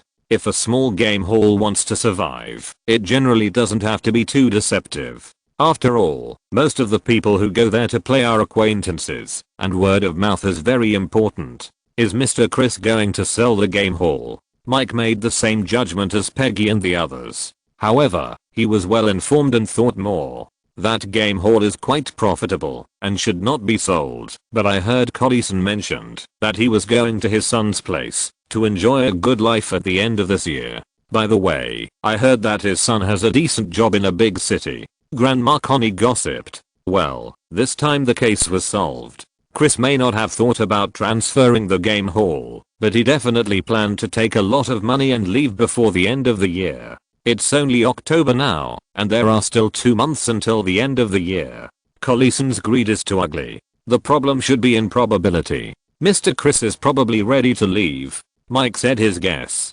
I said my luck wouldn't be that bad. It turns out that it was Collison who was making trouble. Grandma Connie's angle of concern seemed a bit strange. Then, she asked for help. Then what should I do? It's not Grandma Connie's style to suffer a big loss in silence. Or I'll go with you this weekend, Mike suggested. With his IQ, it's not difficult to use probability to win money. But he is a person with a bottom line, and he will never touch gambling and drugs. This time, he decided to go to the game hall to play gamble, mainly to help Grandma Connie vent. I can help too. Little Sheldon, who was idle and had nothing to do, became interested in the game hall after understanding the whole incident. And Peggy looked at Mike and raised her hand to signal. It was too late for George and his wife to stop it. How about this, George? Let's go with Mom this weekend. After thinking about it, Mary decided to take her husband with her to protect the safety of Sheldon and his group. Great, let's teach Collison a lesson this time. With a think tank and a bodyguard team, the troublemaking Grandma Connie smiled. So far, going to the arcade at the street corner this weekend has been confirmed. Can anyone tell me what happened? Missy, who was confused, couldn't keep up with everyone's brain circuits. Haha. It's okay, Missy. You just need to know that Grandma will fulfill her promise to buy you ice cream this weekend. Looking at her ignorant granddaughter, Grandma Connie laughed happily. A perfect version in the book bar of 16 to 9. Time flies, and it's the weekend. As time goes by, more and more people are being cheated in the arcade at the street corner. But compared to Grandma Connie, the other people were not so obviously cheated. In the dim underground game hall at the street corner, when Grandma Connie came here with a large group of people, the boss Collison was really shocked. At this time, Mike and his group, who came to seek justice, looked ill-intentioned. Connie, long time no see, are you preparing to regroup? Collison, who looked greasy and had a strong hairstyle, asked guiltily. Grandma Connie, who often visited the game hall, was also an acquaintance of Collison. And Collison's previous behavior of killing acquaintances was indeed a bit unkind. Of course, today I want to win back all the money I lost. Why don't you welcome it? Grandma Connie, who was supported by a large group of people behind her, seemed very confident. Grandma Connie, who had a cowboy style, did not choose to expose the true face of Boss Collison immediately. She firmly believed that the grievances on the gambling table should be resolved on the gambling table. This is called tit for tat. Of course you are welcome. I wish you good luck. Collison was very confident in his little tricks. After seeing that Grandma Connie was not here to cause trouble, he immediately showed a professional smile. Moreover, in a place like a game hall, as long as there is no unexpected big prize, the more people come to play, the better. Anyway, most of them are here to give money to the boss. What should I do next? After saying goodbye to Boss Collison, Grandma Connie quietly asked Mike for his opinion. Don't worry, let's see what happens first. Mike shook his head and asked Grandma Connie to calm down. This group of people now has a vague trend of being led by Mike. It should be said that the underground game hall at the street entrance is not large in area, and there are not many items to play. The main ones are simple games such as slot machines, coin pushers and small steel balls. The main feature is that it is simple and easy to use, so most of the people who come in to play are elderly people. Seeing Grandma Connie coming back at this time, many elderly people sitting in front of the game machine greeted her. What do you think? 10 minutes later, Mike, who had observed the game hall, turned his head to look at Peggy and little Sheldon. According to my observation, the probability of winning the game machines here has been lowered to less than 30% by the boss. Little Sheldon, who is sensitive to numbers, but not good at games, finally concluded, I don't recommend gambling here. It's like throwing money away. I have a different opinion. Peggy said immediately, as far as I know, each game machine has a threshold for winning. The boss here has lowered the probability of small bonuses, but this approach will definitely increase the probability of winning the grand prize. My suggestion is to bet heavily on the same machine. No, winning the grand prize is not an inevitable event. I still insist that we shouldn't gamble on luck here. After hearing what Peggy said, little Sheldon retorted with dissatisfaction. In the heart of little Sheldon, science emphasizes seeking truth from facts. Grandma Connie, who was acting as a mascot, saw that the two little geniuses held different opinions, so she handed the decision-making power to the more reliable Mike. My opinion is similar to Peggy's, and I already have a good position. As long as you bet without thinking, there is a high chance of winning the jackpot. Mike made the final decision. Let's go and exchange some game coins. Very good, I've been ready. For Grandma Connie, returning to the game hall this time was also to avenge her previous shame. Therefore, she declined Mike's offer to help buy game coins and then took out a lot of change from her pocket. A lean camel is bigger than a horse. Although Grandma Connie looked pitiful last time, in fact, her small treasury was far from being exhausted. Chapter 310, Game Hall Incident, continued. It's this fancy machine. Believe me, if nothing goes wrong, you will definitely win a big prize before you use up all the game coins in your hand. Mike brought Grandma Connie, who had exchanged more than 200 game coins, to a game machine that was not very popular. There is an invisible rule in the game hall, that is, the more popular the machine is, the more likely it is to win a big prize. This involves the pad knife theory. Although the fancy machine that Mike chose is not very popular now, it must have been visited by many people before. The reason for its unpopularity is probably because the boss adjusted the probability of winning the prize on this machine too low. Players who never see a return eventually give up on this machine.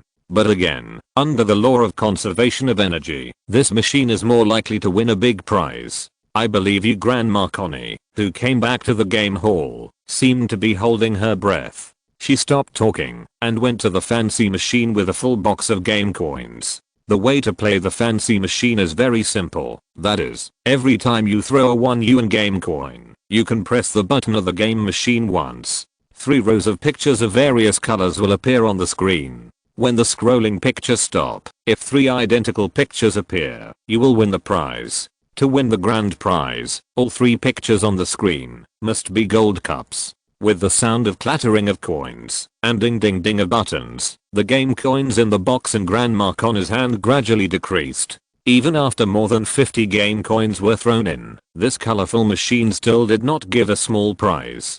Grandma Connie's crazy coin throwing behavior also attracted the attention of many players. Many of them looked like they wanted to say something but stopped, as if they wanted to come up and persuade Grandma Connie. But in the end, they chose to continue to wait and see. Mom Mary, who had rarely been to the game hall, finally couldn't help seeing her mother spend more than 50 yuan in a short time. The excitement of spinach is really not something that most people can enjoy. I'm fine. Grandma Connie, who was already addicted, had no time to care about Mary. It is easy to get addicted. Those who lose want to win back, and those who win want to win more. This is also the terrible thing about spinach. Mike, will Connie be in trouble? Seeing her mother's possessed look, Mary turned her eyes to Mike and asked for help. The people who came with her also looked at Mike, and their mood was similar to Mary's. It's okay, the result will be out soon.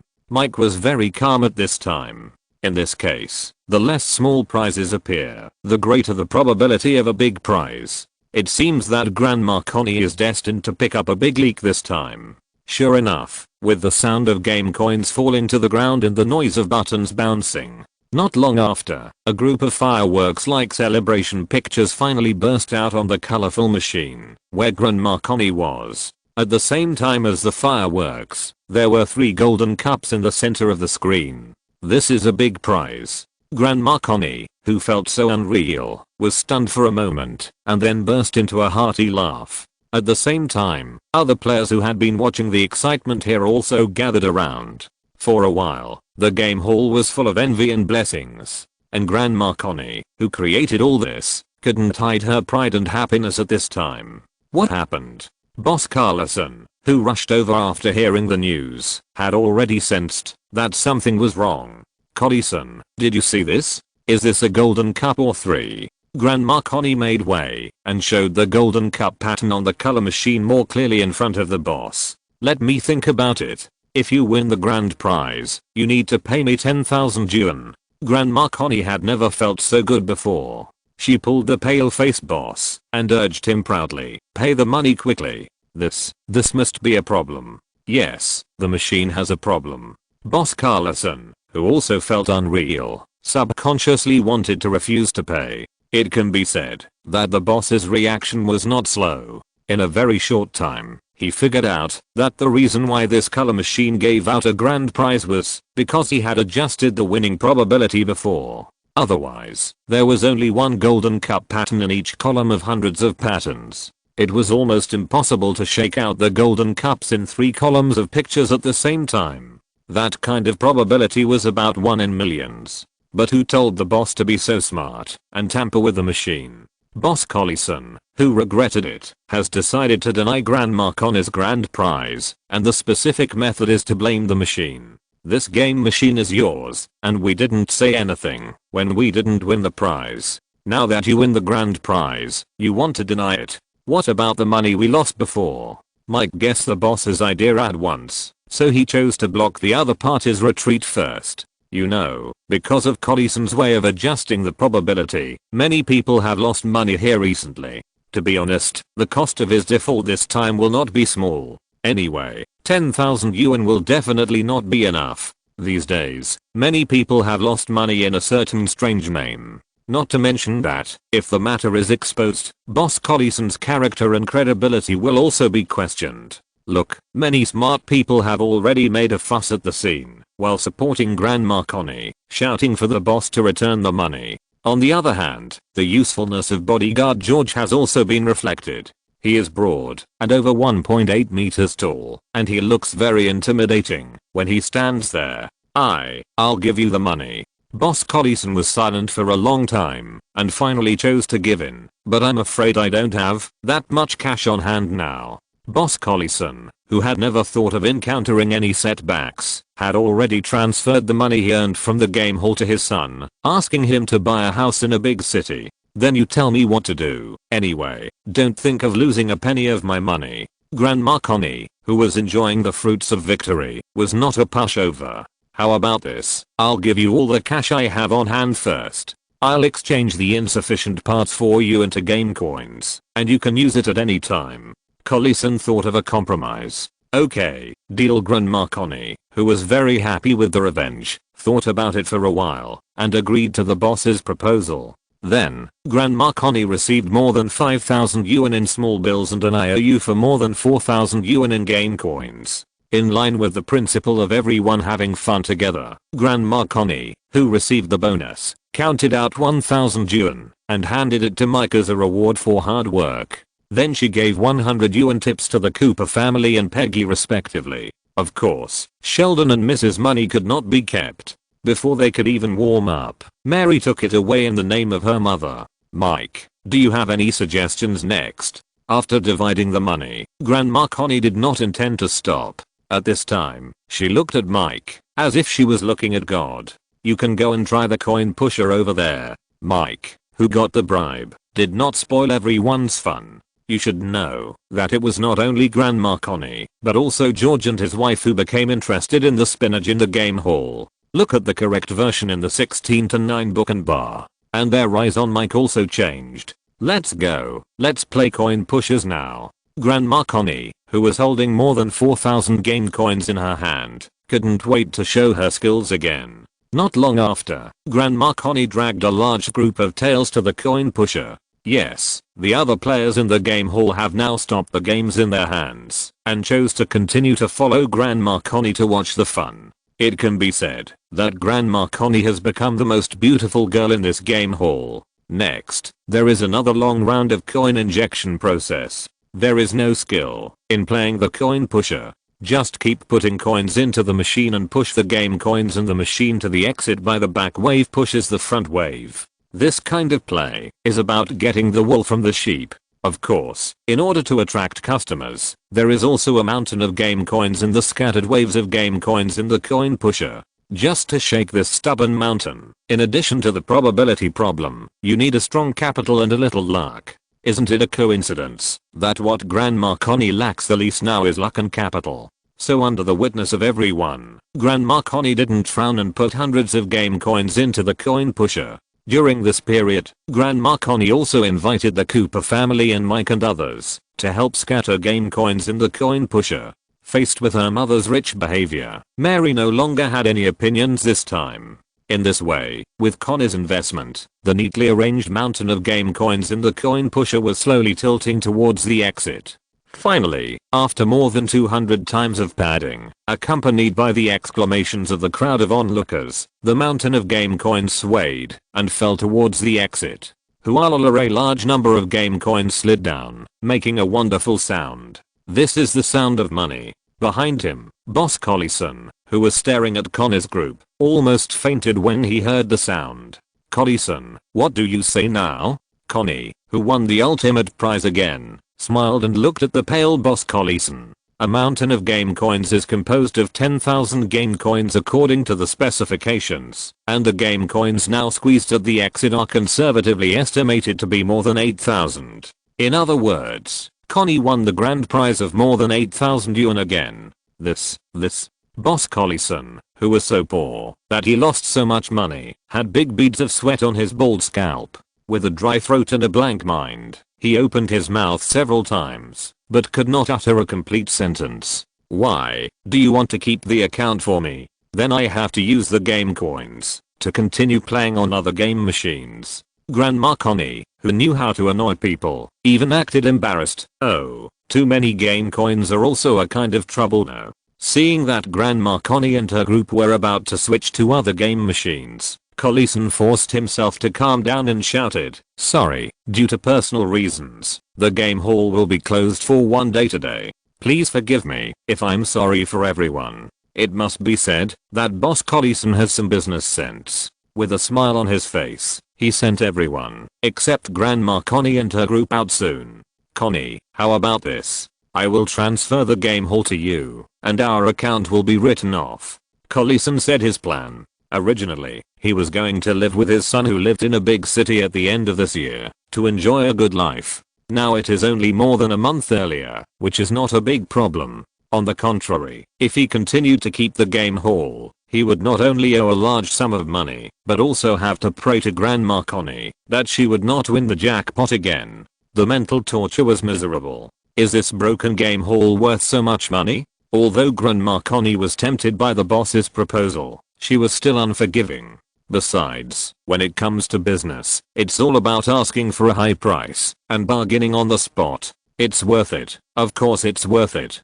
Just the game equipment here cost me more than 10,000 yuan when I bought it. Add to that the decoration and location here, you will definitely not lose money. When it comes to his professional field, Collison showed good eloquence. "Okay, let me take a loss, and we will sign the transfer contract in a while. After that, our account will be written off." After thinking for a while, Grandma Connie agreed to Boss Collison's proposal again. As a senior gambler who can resist a game hall, and Grandma Connie, who often comes here, also knows that Boss Collison is not lying, this small game hall that doesn't look good is indeed worth the price. If you're listening to this novel on a channel other than Fanfic World, it means they downloaded and uploaded it without effort. We cordially invite you to visit our channel, Mundo Fanfic Novelos. There you'll find the original version of this story, and you can explore many other novels of various genres. We're waiting for you to immerse yourself in a world of incredible novels.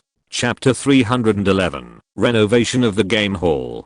Grandma Connie, who got a game hall for free, can say that today is the happiest day of her life. Therefore, after signing the transfer contract with Boss Collison at the notary office, she took Mike and his group to the big restaurant to have a good meal to celebrate. At the same time, she also fulfilled her previous promise and bought a super luxurious ice cream for each of the two little girls, Missy and Peggy. After the celebration, Grandma Connie brought a group of people to her game hall again. She was a little excited and was planning how to make a lot of money with this game hall. However, she knew nothing about business, so she could only turn to Mike for help again.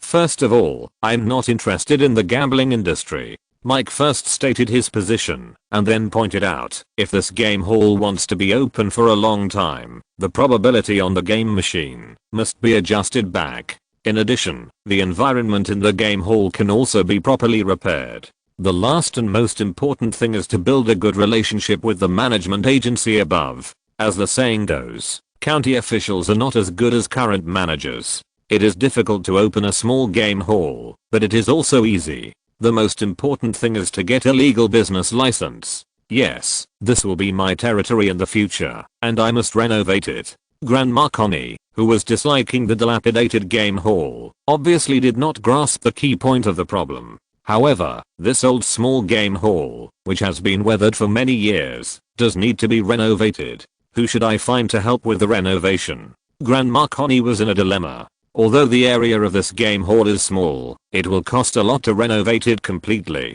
Of course, this kind of small problem is not difficult for Grandma Connie, who has a wide range of friends. After a while, she thought of a suitable candidate. That person is Ella, who owns a furniture store. She is an admirer of Grandma Connie, or it is not an exaggeration to say that she is Grandma Connie's licker.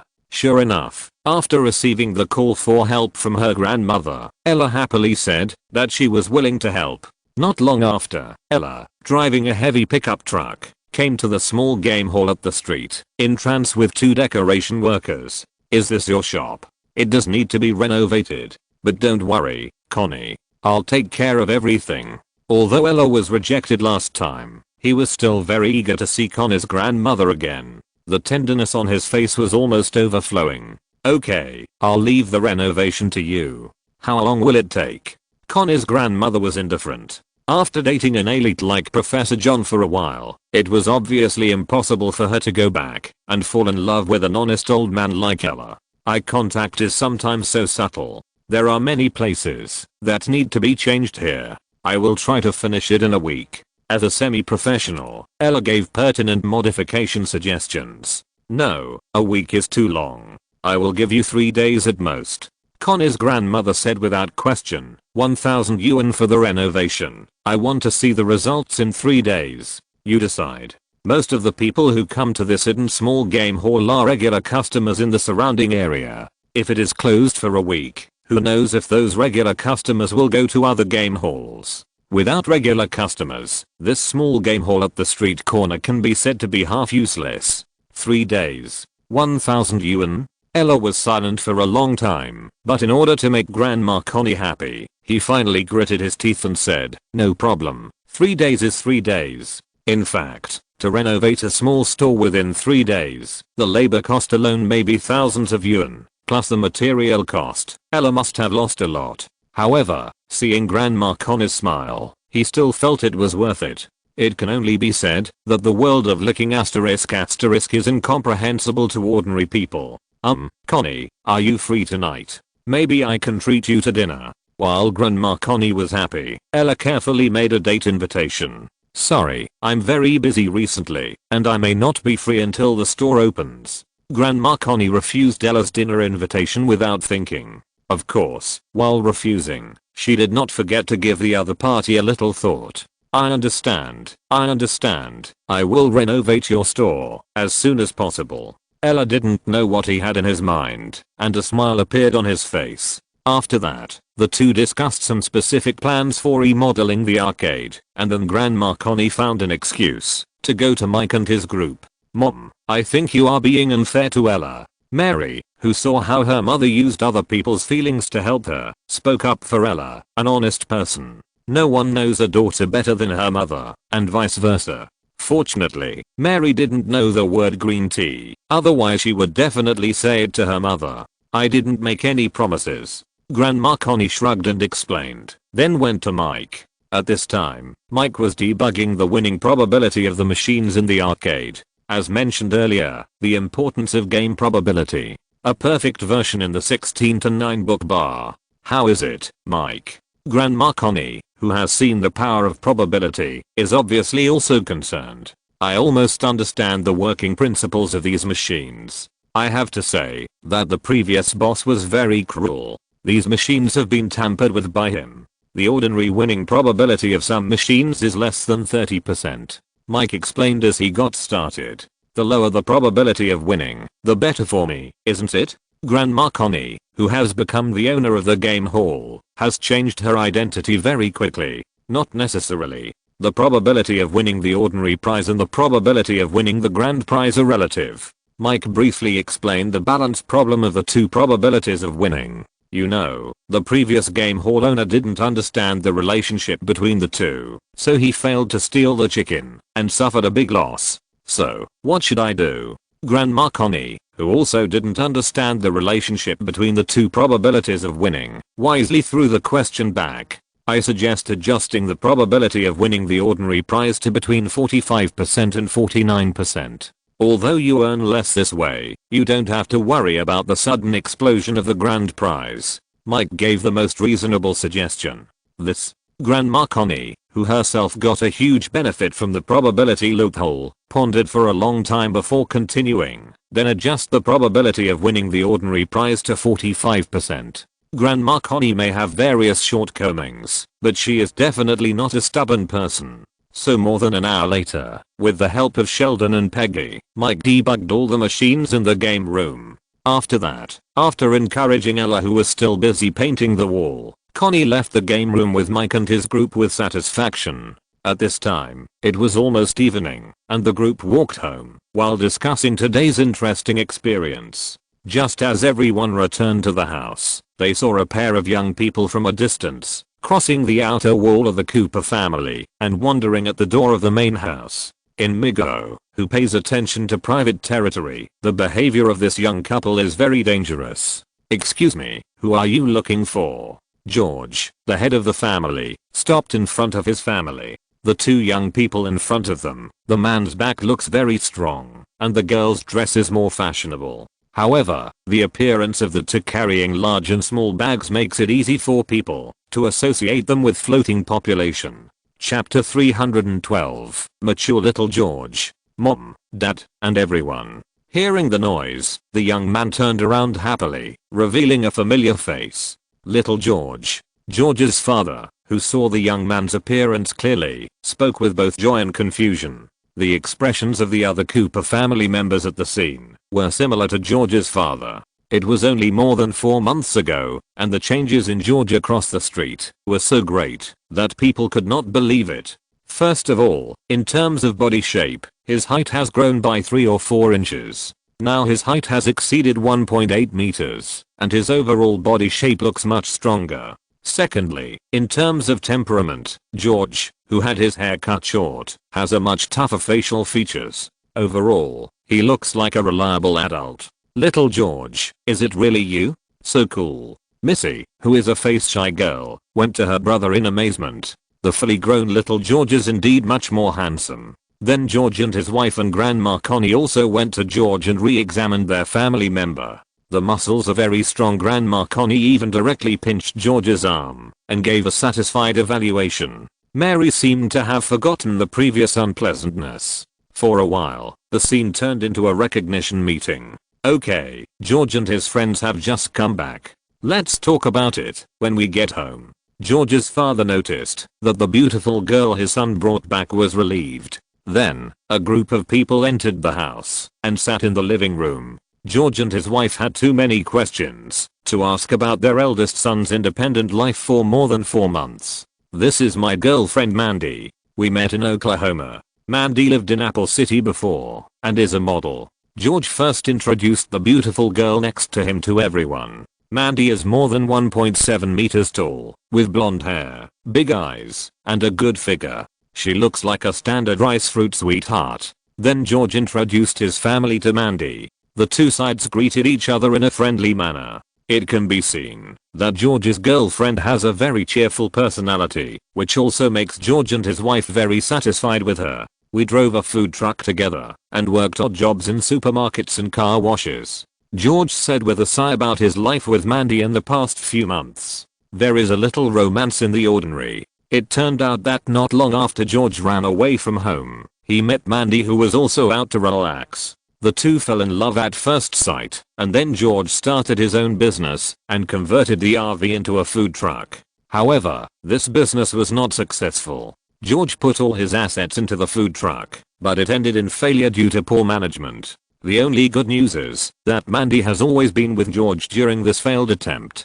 The relationship between the two can be regarded as having gone through the test of life. It's okay, George. You are not yet 18 years old, and there will be plenty of opportunities in the future. After listening to his eldest son's story, George comforted him as a person who had experienced it. Yes, in George's opinion, his eldest son dared to try, and he has performed very well. Any father will be very happy to see his child grow up. You are not even 18 years old yet. Mandy, who was originally a little restrained, suddenly interrupted the conversation between George and his son, staring at George with disbelief. Yes, if George hadn't dropped out of school, he should be in the 12th grade now. George's father, who had not yet realized the seriousness of the problem, explained for his eldest son, "But don't worry, George's mother and I are very open-minded, and will not interfere with his love affairs." It can be said that George's father was actually quite proud of his eldest son for finding such a beautiful girlfriend.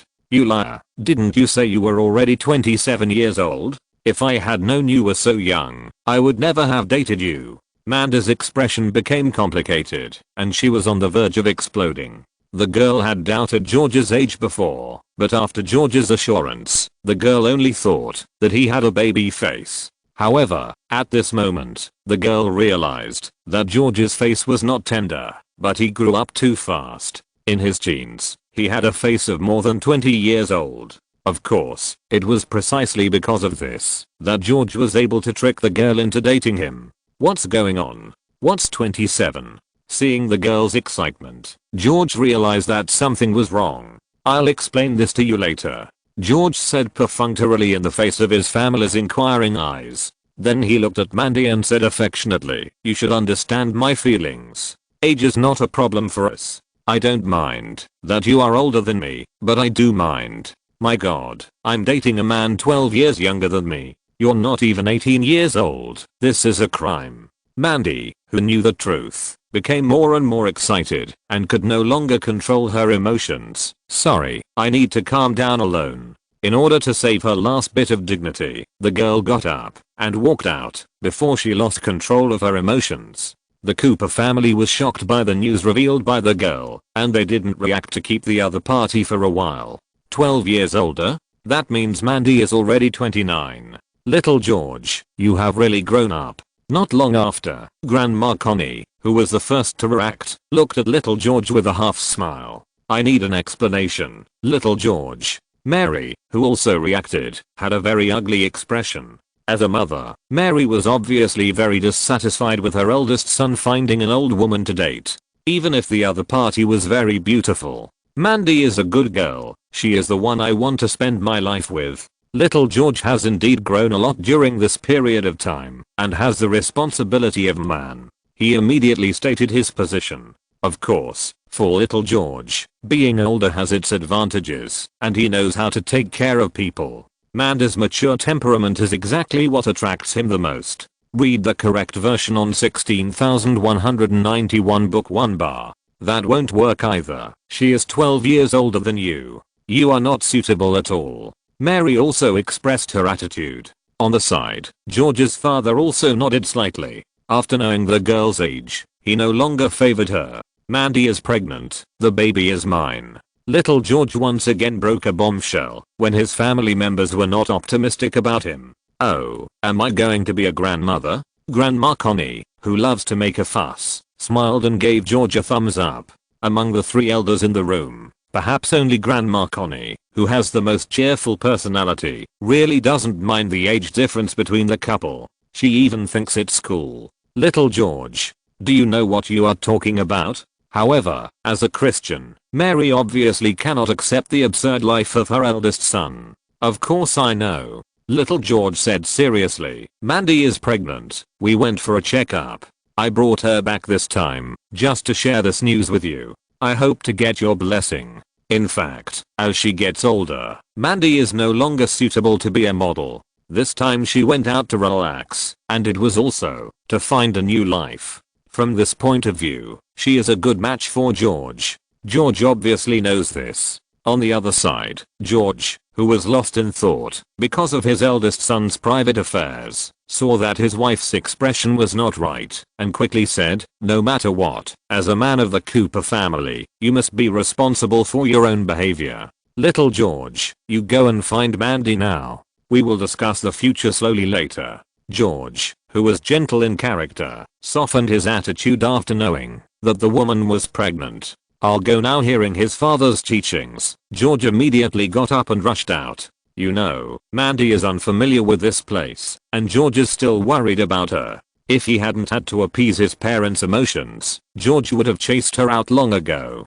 God bless. I knew that little George would not be good. After the eldest son left, Mary's expression was still very bad. Okay, Mary, it's too late to say these now. Mandy is also a victim. When she comes back later, you should be gentler. George, who changed his mentality, patiently persuaded his wife. If you really count, Mandy is indeed the one who suffered. Of course I know. After her initial anger, Mary gradually calmed down. She was trying to make herself comfortable and accept Mandy. The fact that she could work in the modeling industry showed that Mandy was very beautiful. In addition, she took good care of herself, so the girl did not look like someone who was almost 30 years old. If age was not taken into consideration, little George was more like the one who married up. I'll go prepare dinner. George, you come and help. Although she had not yet admitted it, Mary had gradually accepted Mandy as her daughter-in-law. Today was the girl's first visit. Mary was going to cook a big meal and treat her well. Chapter 313 Entrepreneurship. What do you think about George and his girlfriend? Grandma Connie, who was free in the living room, started chatting. After all, the other party was her eldest grandson. It was impossible for Grandma Connie to say that she didn't care at all. Overall, I don't think it's good.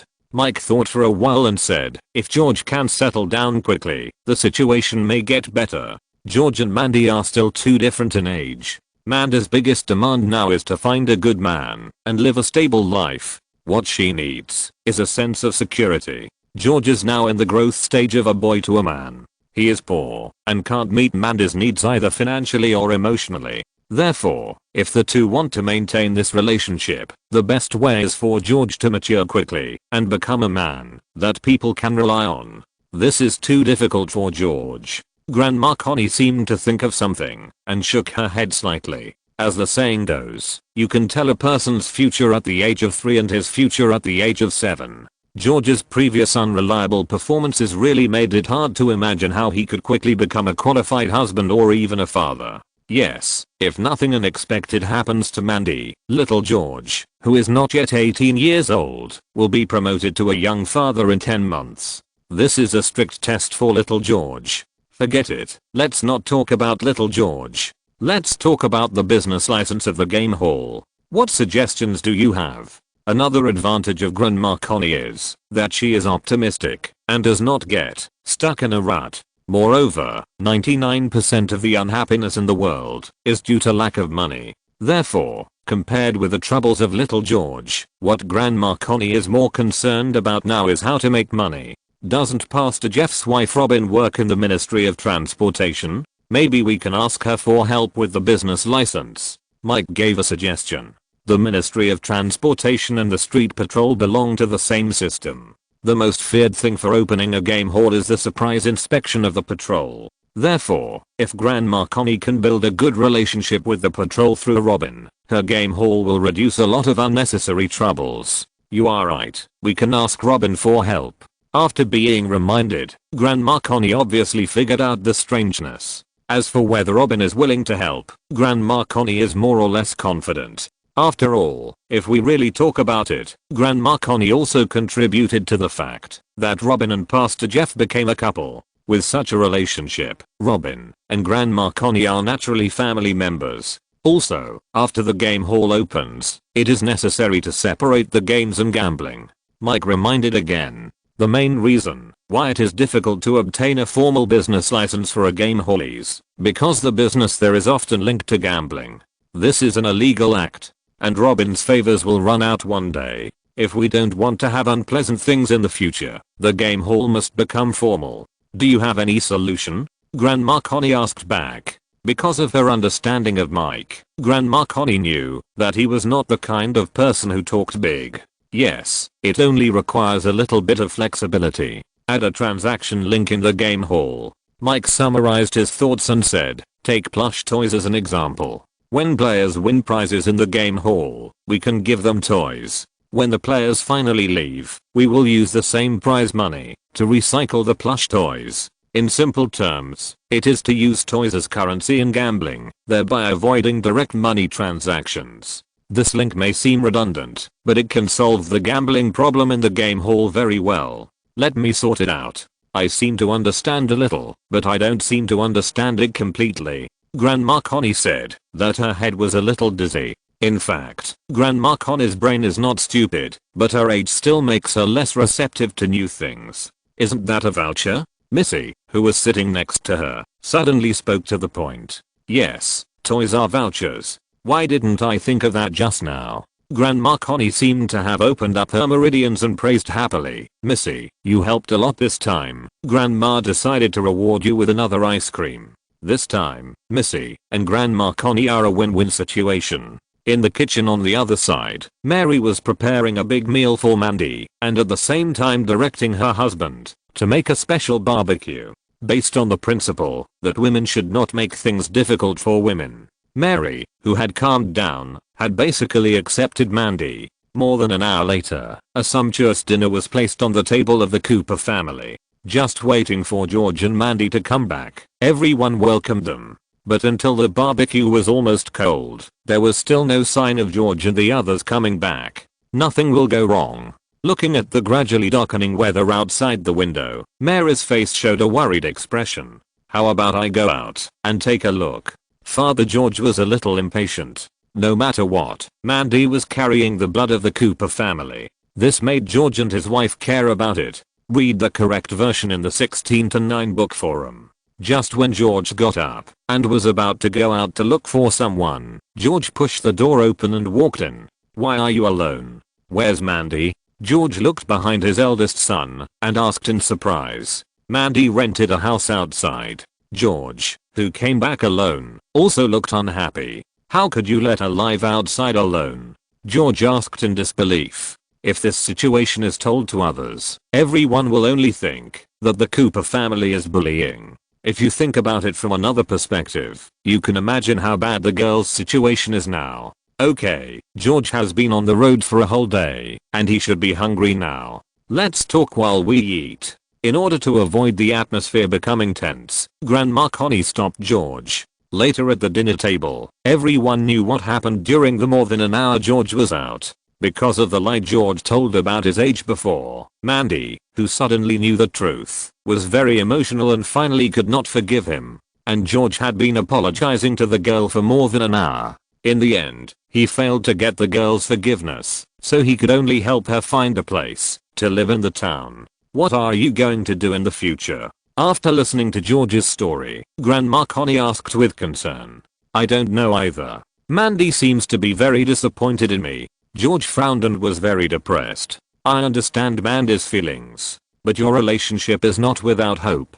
Grandma Connie comforted him. Mandy didn't leave the town overnight, which proves that she still has feelings for you. Whether you can win her back depends on what you do next. Grandma Connie combined Mike's previous analysis and analyzed Mandy's thoughts to George. If you want to keep the girl, you need to give her enough sense of security. So, George, have you thought about what you want to do? After a long talk, Grandma Connie returned to the original question again.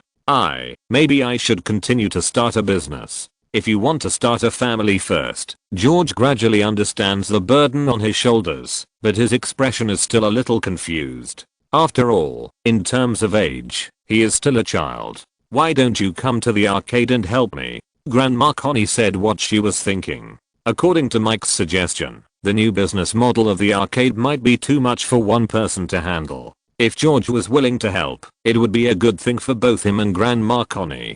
Chapter 314 Game Hall Opening. Mom, what's going on in my room? After dinner, little George, who was about to go back to his room to rest, asked a question. Like the layout of the house at Connie's grandmother's house, the Cooper family's house also has only one master bedroom and two side rooms. It's a one-size-fits-all situation. During the time when little George was away, little Sheldon moved some of the toys stored in the basement to little George's bedroom for his convenience. And because little George came back suddenly this time, he had no time to clean up the toys on the floor in his room. Mary, who heard the noise and went to little George's room, looked at her unpromising eldest son, and then looked at her well-behaved youngest son, and finally said with a stern face, "Before you have dealt with your relationship with Mandy, you will live in the basement first. This is your punishment." Fundamentally speaking, Mary prefers her smart youngest son in this family, and little George's unreliable behavior this time really gave Mary enough headaches. This wave can be said to be a pile of new hatreds and old grudges. Dad little George, who didn't want to lose his right to live in the house, turned to George's father for help. "Do you remember the bet we made before? You said you wouldn't consider getting married before you were 30. So, before you reconcile with Mandy, I support your mother's decision." George's father shrugged, saying he could do nothing to help. Similarly, George's move to make the woman pregnant before marriage also gave George's father a headache. Therefore, living in the basement was a lesson for George. Well, it's no big deal to live in the basement. Knowing that he was not right, George chose to compromise. And to be honest, compared to the small air room, the basement is not bad except for the inconvenience of washing and going to the toilet. The space is open and warm in winter and cool in summer. George, who had lived in the basement for a while, said it was great. In other words, George's bedroom is now officially mine. Just when George was reluctant, Sheldon, who couldn't understand the atmosphere, suddenly cheered. Now Sheldon, who is still squeezed in a room with his sister, has long wanted to have his own bedroom. There, he can be with his toys at will. Just thinking about it makes people happy. In this way, little George and little Sheldon started the big move. At Grandma Connor's house, Mike was sitting in front of the computer, checking his stocks. During this period, he made a lot of money in the stock market and his net worth is about to reach the level of a multi-millionaire. "Mike, according to your opinion, how should I tell Robin about the game hall?" Grandma Connie, who is not good at dealing with official personnel, is still a little worried about the game hall. After all, in people's impression, the game hall is not a formal industry. Just make an appointment for afternoon tea and tell Robin about the rectification plan of the game hall. Without the gambling business, I believe she will not embarrass you, Mike said casually. In fact, Grandma Connie also knew what she should do, but she lacked some confidence and needed a little encouragement from others. "Okay, I will ask her out for tea tomorrow afternoon." Sure enough, after listening to Mike's words, Grandma Connie made up her mind. Then, she looked at the computer and asked curiously, "Can you really make money with these messy lines?" Mike did not deliberately hide the stock market, so Grandma Connie had some knowledge of stocks. The messy lines she was talking about were the stock trend charts. "I don't know about others, but I can definitely make money with them." Mike smiled confidently and continued, "Similarly, after you get your principal back from the game hall, I also suggest that you give the money to me to help you trade stocks." To put it bluntly, the game hall is not a formal industry after all. Instead of earning that hard-earned money in fear every day, it is better to invest the money in the stock market. Taking advantage of the current stock market trend and Mike's stock trading ability, Grandma Connie will definitely not lose money. Let me think about it. Compared with the virtual emerging industry, Grandma Connie is more willing to believe in the tangible real economy. This is a difference in cognition. Time flies, and 3 days have passed. After Ella's help at all costs, Grandma Connie's game hall at the street corner is now brand new.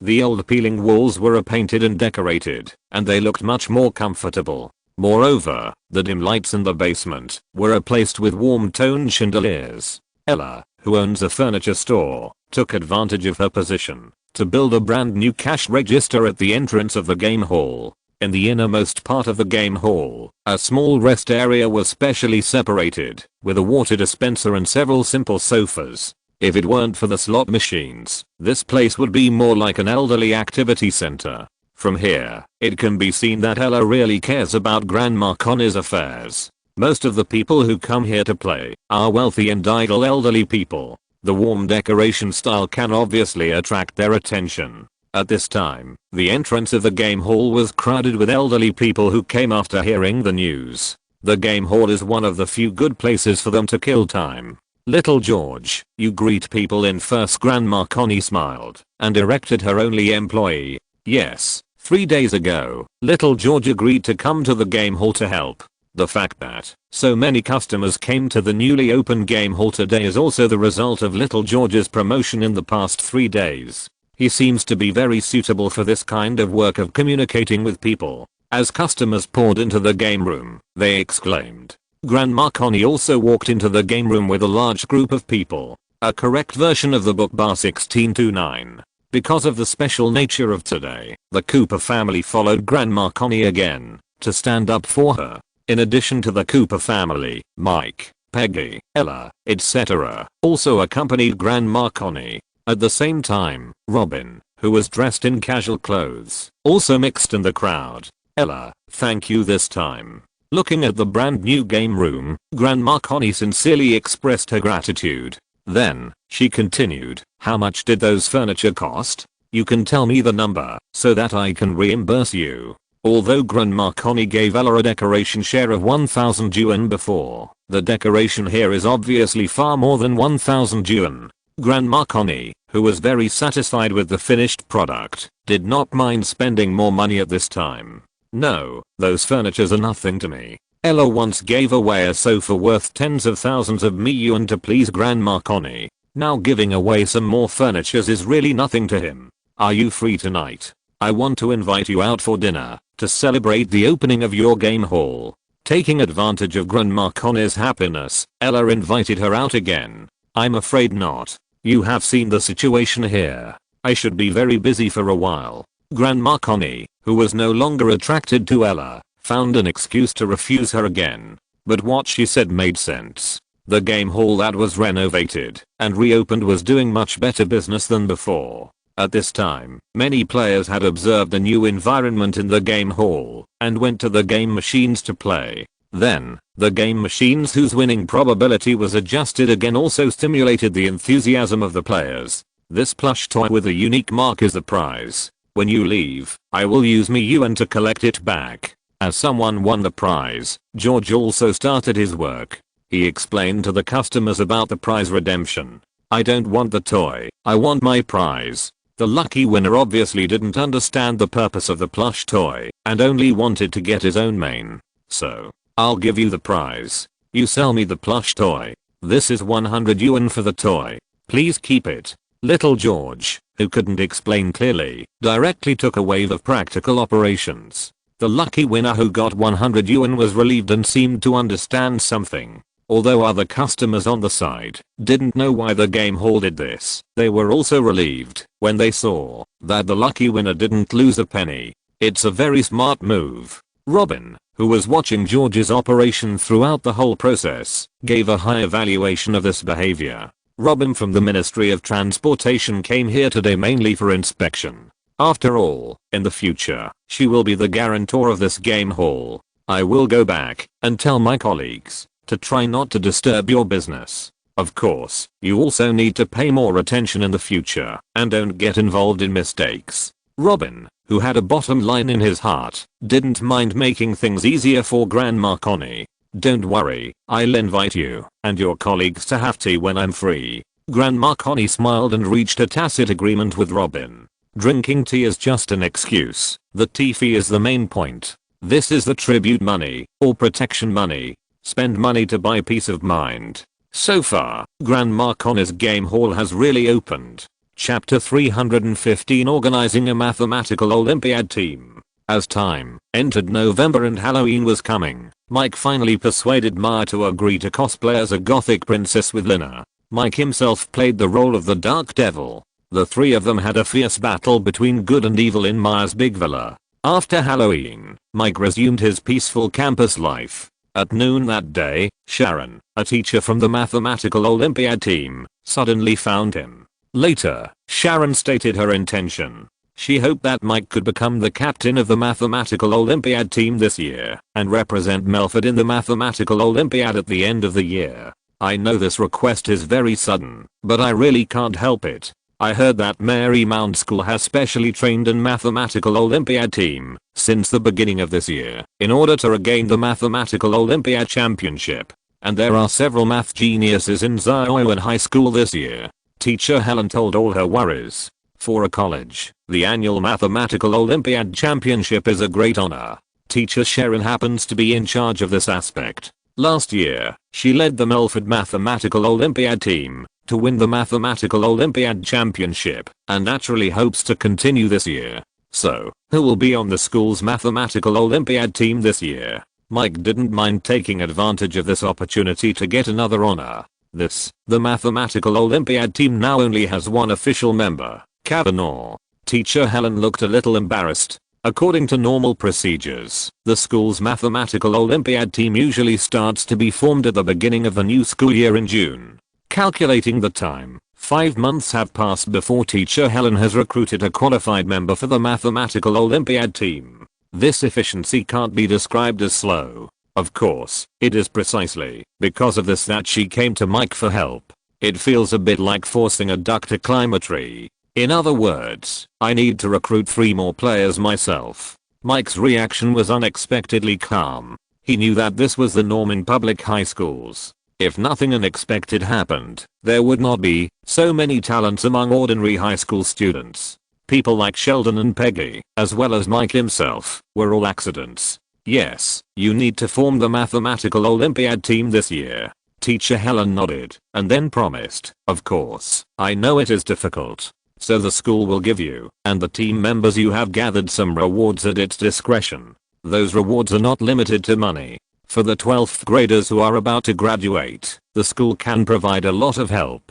For example, students' daily credits, or students' school evaluations, etc. These are all related to whether they can apply for a good university after graduation. Okay, I'll take this task. Even if it's for Katie's face, Mike will help Teacher Sharon. Moreover, he actually has an idea about the remaining 3 members of the Mathematical Olympiad team.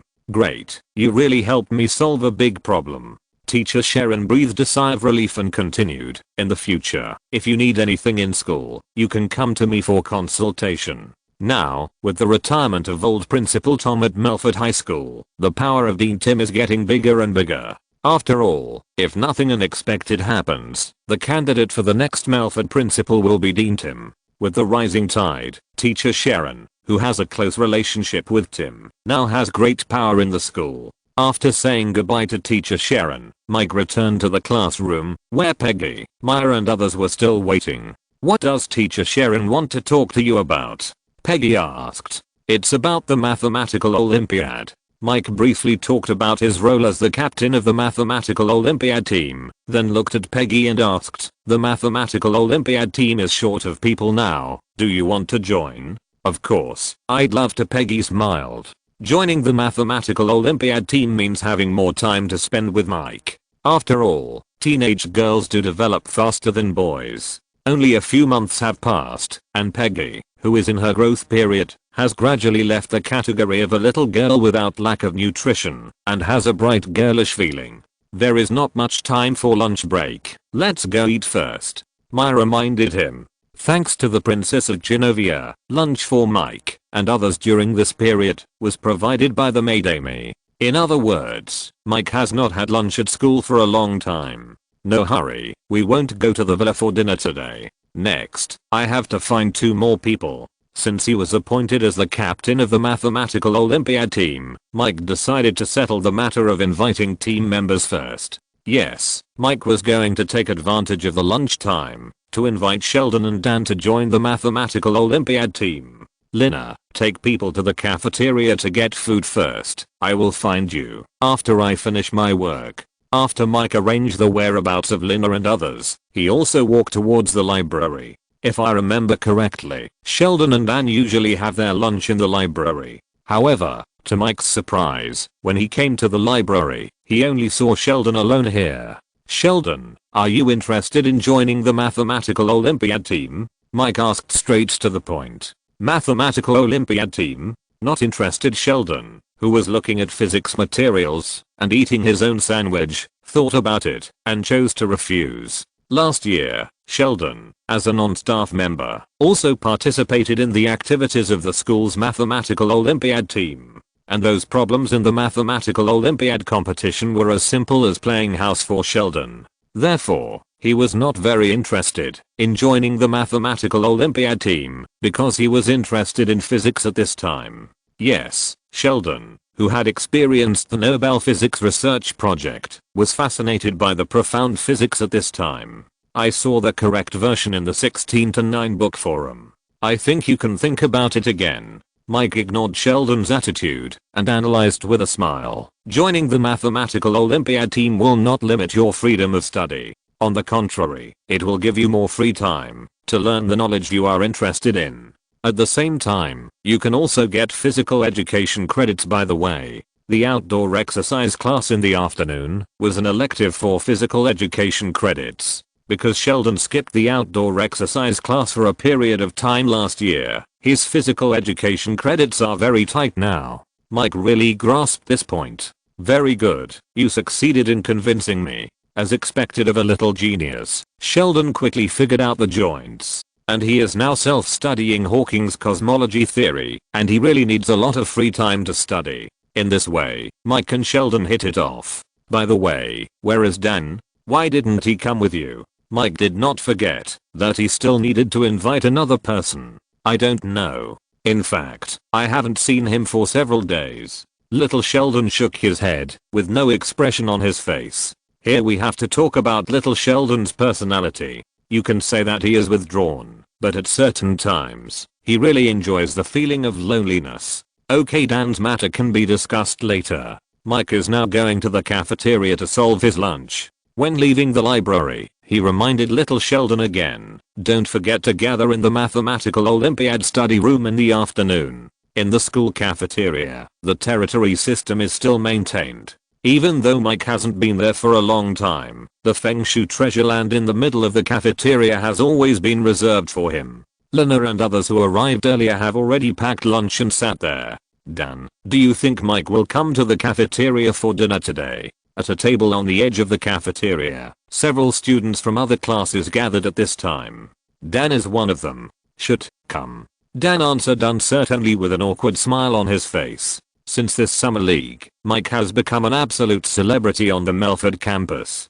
Dan also took advantage of this opportunity and claimed to be an acquaintance of Mike, thus making a lot of friends. His favorite thing to do was to brag about his close relationship with Mike, a man of the hour, in order to attract more attention. Aren't you friends with Mike? When he comes later, can you introduce him to us? Someone asked expectantly. It depends on the situation. If there is a chance, I will. Dan made a guilty promise. Chapter 316 Mathematical Olympiad Team Activities. OMG. That's Mike, it's really him. Does anyone want to go with me to get an autograph? Like a firefly in the dark night, when Mike entered the school cafeteria, he immediately attracted everyone's attention. Among them, many girls were secretly sending him flirtatious glances. Because Mike rarely took the initiative to show off, he was actually very mysterious in the eyes of other students in the school, except for his classmates. However, whether it was his current achievements or his gossip, they could be described as legendary. It can be said that he has become the envy of others. In the cafeteria, facing the fanatical commotion of a group of students, Mike still maintained decent courtesy. After smiling and nodding to everyone, he went straight to Lena and others. Dan, this is a rare opportunity. Go and get an autograph. In the corner of the cafeteria, Dan's friends urged him. Due to Mike's strong aura, they had previously wanted Dan to introduce someone they knew, but now they no longer had the courage. Now, they just hope that Dan will come forward and ask for an autograph for them. Dan, who had a signature book stuffed in his hand, was a little tearful. Only he knew that he and the radiant Mike were from two completely different worlds. If it weren't for little Sheldon bridging them, he would never have known Mike. The relationship between the two was far from being friends. It was just that Dan, who was soft-tempered and had a pleasing personality, didn't know how to refuse the pleas of a group of new friends. This embarrassing situation also confirmed the saying, pretending to be cool for a while, but it will be a funeral home later. Just when Dan was at a loss, Mike, who was about to sit down to enjoy lunch, saw him. Sorry, I'll leave for a while. After saying hello to Lena and others, Mike walked towards Dan. Dan, did you see? He's coming, don't forget to ask for an autograph. Dan. The people sitting at the same table with Dan were more excited than each other when they saw Mike approaching. These high school students are so naive at certain moments. In their perception, being able to know awesome people can also prove that they are awesome. This is also an important reason why Mike is popular among boys. Dan, who was teased by his friends, had a red face. He lowered his head and dared not look at Mike, looking helpless like a child who had made a mistake. "Hi, Dan. Can you come with me? I have something to discuss with you," Mike asked in a friendly manner. Dan's personality is actually very good to be able to become friends with the picky little Sheldon. So Mike has always had a good impression of him. "Of course, I'm happy to help." Dan stood up straight, as if he was called by the instructor for being absent during military training. Then, he realized that his reaction was a bit extreme, and then he showed an awkward but polite smile. "Then let's go." Mike also smiled, looking very easygoing and not uncomfortable. After all, with the pearl of little Sheldon in front, Dan's inappropriate reaction was not a big deal. "Remember to help us get autographs." Until Dan was called away, the table of people who had not dared to say a word before reminded Dan in a low voice. Mike, who was leading the way, wanted to invite Dan to have lunch together and talk about the mathematical Olympiad team. However, seeing that Dan did not bring his own plate, Mike turned around and took Dan to the side door of the cafeteria. "Don't be nervous. I came to you this time to invite you to join the mathematical Olympiad team." After going to the corridor, Mike stated his purpose straightforwardly and also talked about the situation of the mathematical Olympiad team. "No problem. I'm very willing to join the school's mathematical Olympiad team." Dan, who understood the whole incident, had a happy look on his face. In his opinion, it was a cool thing to fight for the glory of the school with Mike. Although he usually behaved timidly, he actually had a turbulent heart deep in his heart. "Then it's settled. Don't forget to gather in the mathematical Olympiad study room in the afternoon." Mike, who had managed to gather the mathematical Olympiad team members, turned and walked towards the cafeteria, ready to enjoy his lunch. "Wait, Mike." Dan seized the opportunity and begged, "Can you sign a few autographs for me?" When Mike returned to Lina and the others, Dan also took the trophy and proudly went to his friends. "John, this is the autograph you asked for. Bruce, this is yours." One by one, the unique autographs with their own names were distributed to their owners. As a result, a small cheer broke out again at the edge of the cafeteria. Time passed quickly, and it was time for the afternoon outdoor exercise class. Mike, who had gathered the talented team of Peggy, little Sheldon and Dan, took them into the mathematical Olympiad study room. A perfect version of the book in 16:9. At this time, in the study room, in addition to teacher Sharon and Kavanaugh, there were several members of the mathematical Olympiad team. Seeing Mike leading people in, the study room also burst into exclamations. "Let me introduce you all. Mike, you all know him. He will be the captain of our mathematical Olympiad team in the future. The other 3 people he brought will also become official members of the mathematical Olympiad team and represent the school to participate in the mathematical Olympiad at the end of the year." After Mike and his friends sat down, teacher Sharon confirmed their identities with a smile. Mike and little Sheldon were already recognized geniuses in the school. Even Peggy, who had only been in Melford for less than a year, had shown strong talent in academics. The reserve members of the mathematical Olympiad team who knew the strength of the 3 people clapped their hands to express their welcome. Most of these reserve team members are 11th grade students. Like little Sheldon last year, they also came to the mathematical Olympiad team to adapt to the environment in advance. In other words, their interests do not conflict with those of Mike and his friends. In fact, they also hope that Mike and others can achieve good results for the mathematical Olympiad team this year. It's just that in this relaxed atmosphere, someone raised his hand at an inappropriate time. "Kavanaugh, do you have any questions?" Teacher Sharon noticed the girl's reaction. Unlike when she ran for the president of the student union, Kavanaugh was dressed very simply, even old-fashioned. Her expression was very serious. One could tell she was the same as the students who reported to the teacher. "I protest. I became a formal member of the mathematical Olympiad team only after I passed the mathematical Olympiad test. So for the sake of fairness, they must also take the test first." Kavanaugh's tone was very stiff, and then he said in an unconvinced tone, "At the same time, I suggest that we have a collective test today." Whoever gets the highest score will be the captain of the mathematical Olympiad team. While speaking, she also deliberately glared at Mike. Obviously, the vice president of the student union was hostile to Mike. After hearing Kavanaugh's speech, which was well reasoned, teacher Sharon could only look at Mike. "I have no objection," Mike said lightly, as if he did not feel Kavanaugh's dissatisfaction.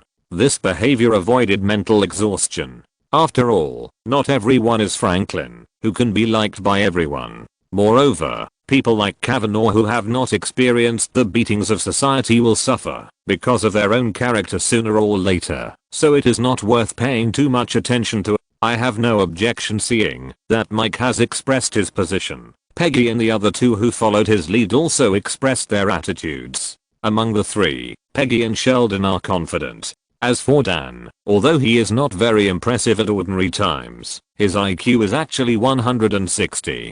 Compared with ordinary people, he is definitely a super genius. Therefore, the result of today's test seems to have been predetermined. Chapter 317 Regret. After obtaining everyone's consent, teacher Sharon found a relatively difficult Olympiad test paper temporarily and distributed it to everyone, including the reserve team members. The top 5 students in this test will directly become official members of the Olympiad team. At the same time, the person with the highest score will be the captain of the Olympiad team in the future. Before the test, teacher Sharon confirmed the rules again and gave Kavanaugh the fairness he wanted. Then the test began, which is expected to take an hour.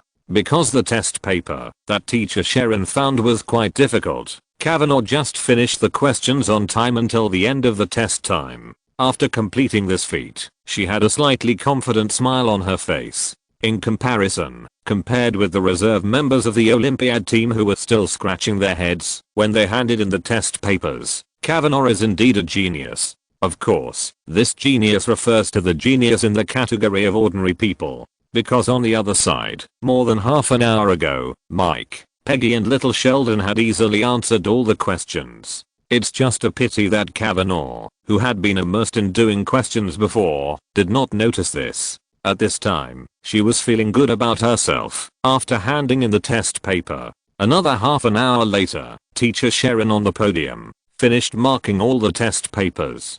Parker scored 60 points, a good performance. Please keep up the good work.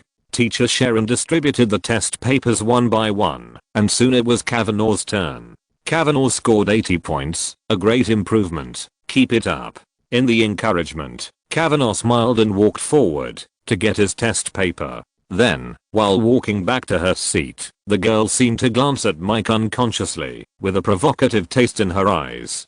Compared with the reserve players who generally only scored 30, 40, 50, or 60 points, Kavanaugh, who scored 80 points, did have the capital to be proud. However, the next moment, her pride was shattered. Dan, 90 points. Dan, who was called out for his score, humbly stepped forward to take back the test paper. Compared with Kavanaugh, he was low-key and even a little humble. How is it possible? Kavanaugh, who heard the score, looked at Dan, who was ordinary in every aspect, in disbelief, and felt a little pain in his face. This wave can be regarded as a dimensionality reduction attack. Let's congratulate Mike, Peggy and Sheldon. They all got full marks of 100. Everyone applauded and encouraged regardless of how the students below felt. Teacher Sharon announced the good news with a smile. Then, the classroom burst into applause. Mathematics is something that can be done if you know it, and it can't be done if you don't know it. The scores of Mike and the other two obviously won the recognition of the students. Okay, the question of who will be the captain will be left to you three to decide. After the applause stopped, teacher Sharon, who was in a good mood, also made a joke. Teacher Sharon knew the level of Mike and Sheldon. As for Peggy, who emerged suddenly, it was a complete surprise. Now there is only more than a month before the end of the year's mathematical Olympiad. For the Melford Mathematical Olympiad team, the more surprises like Peggy, the better. I'm not interested in being the captain. Little Sheldon, who got the test paper, said frankly, I just hope that I can have more time in the classroom in the future to learn the knowledge I want to learn. The translation is roughly, don't bother me in the future. I'm not interested in being the captain of the mathematical Olympiad team either. Peggy then expressed her thoughts. She has always been following Mike like a little tail, but in fact, her presence in the school is not high. Of course, this is also the result of her deliberate behavior. Then, there is no objection to the selection of the captain of the mathematical Olympiad team. Mike took the position of captain without hesitation. On the other hand, Kavanaugh, who suffered a dimensionality reduction attack again, shrank into a ball and even began to doubt his life. It can only be said that there is a gap between geniuses. Then, the mathematical Olympiad study room was divided into two teams, one of which was the immortal team of Mike, Peggy and little Sheldon. Teacher Sharon gave them the maximum freedom. The rest was the special improvement group of Dan and Kavanaugh. As for those reserve members, they served as foils and studied with the improvement group. In this way, time slowly entered the beginning of December, the day when the Nobel Prize was about to be announced. Mom, are the snacks ready? Mom, we need more drinks. Mom. In the spacious basement of the Cooper family, the voice of little Sheldon's instructions was heard from time to time. December 10th is the date of the Nobel Prize selection. In order to welcome the good news, Sheldon specially transformed the basement into a small conference room to listen to the entire process of the Nobel Prize selection. At the same time, in order to share his achievements with more people, Sheldon also invited all the students in the school to come to his house to listen to the radio. At this time, he was preparing to receive his classmates. Enough, Shelley. You need to rest for a while. Mary, who was ordered around, finally couldn't bear the nagging of her youngest son. There is no way. Today Sheldon is too emotional. He has become more annoying than usual. Even the family members who came to watch the excitement had a look of disdain on their faces. Especially George, who was forcibly requisitioned for the room, had a dissatisfied look on his face. Sheldon, listen to me. No one will come to make fools with you today. George, who knew Sheldon's popularity in school, looked at his messy room that had been destroyed and couldn't help but speak sarcastically. No, science is a sacred thing. I will find people with the same aspirations. As for those simple-minded people, I don't care about their opinions. Little Sheldon was as sharp-tongued as ever, but he still had a good idea in his mind. Looking at the large amount of snacks and drinks piled up in the room, he didn't make trouble to ask his mother to prepare more. Just when George and Sheldon were arguing, Mike led a group of people in. Yes, as partners in the thruster recovery project, Mike and Peggy both received invitations from Sheldon. A perfect version in 1619 book bar. Of course, behind Mike were Lina, Maya, and Grandma Connie, as well as Dan, who met at the door. See, I said I could find companions. Seeing the arrival of Mike and others, Sheldon's face rose with pride. Whatever you say, I can conclude that no one will come to your strange party except Mike and his friends. George continued to fight back. Then let's wait and see. Little Sheldon retorted, unconvinced. But as time passed, George's words seemed to be confirmed, and no outsiders came to the Cooper's basement. How could this happen? Seeing that the time for the Nobel Prize selection was approaching, the room was still cold and deserted, and Sheldon's expression gradually became lost. Everyone's love for science did not seem to be as high as he thought. You should not have informed others of the news that Mike was also there. In that case, your party would definitely be very lively. Missy, who was leaning against Mike, eating snacks and drinking drinks, gave a fair evaluation of this party.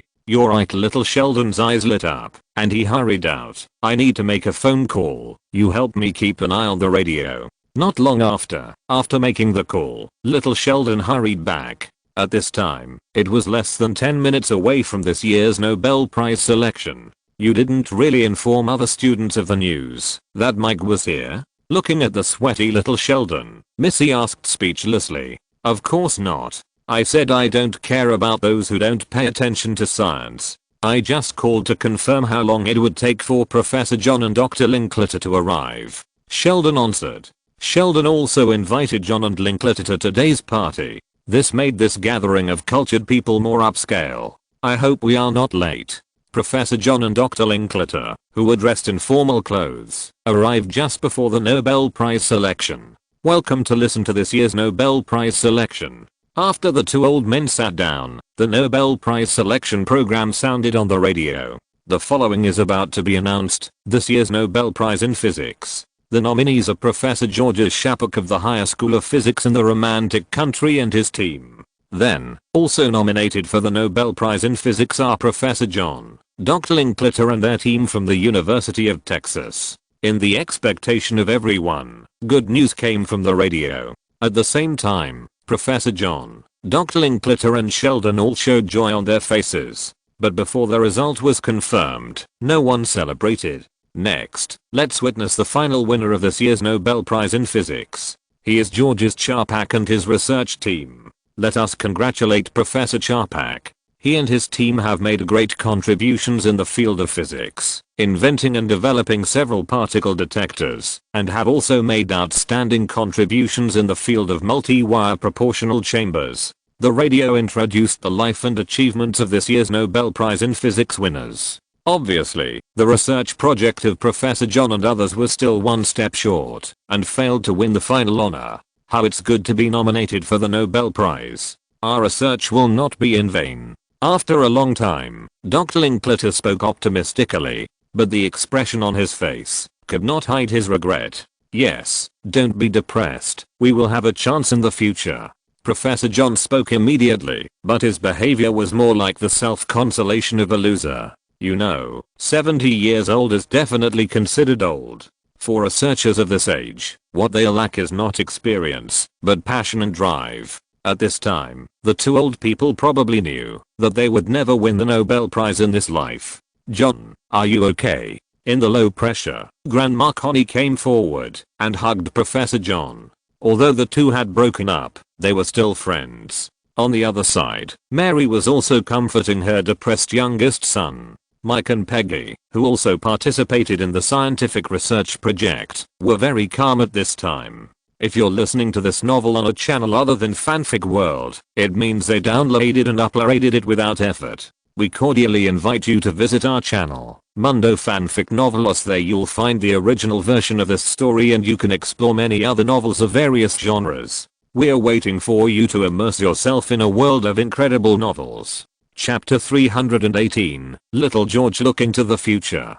The second round of the final match is about to begin. Can the two captains please choose the final format you would like? It was the same as last year in the Cultural Center, with an old professor with grey hair hosting the Mathematical Olympiad. It was already 6:30 p.m., and the competition had reached the championship and runner-up finals. Standing on the stage were the defending team, Melford College, and the challenging team, Marymount College. It must be said that Marymount College, which lost the championship last year, is indeed coming on strong this year. We choose a 3-round final system. Mike looked at Kavanaugh, and in order to ensure the winning rate, he finally chose a 3-game 2-win system.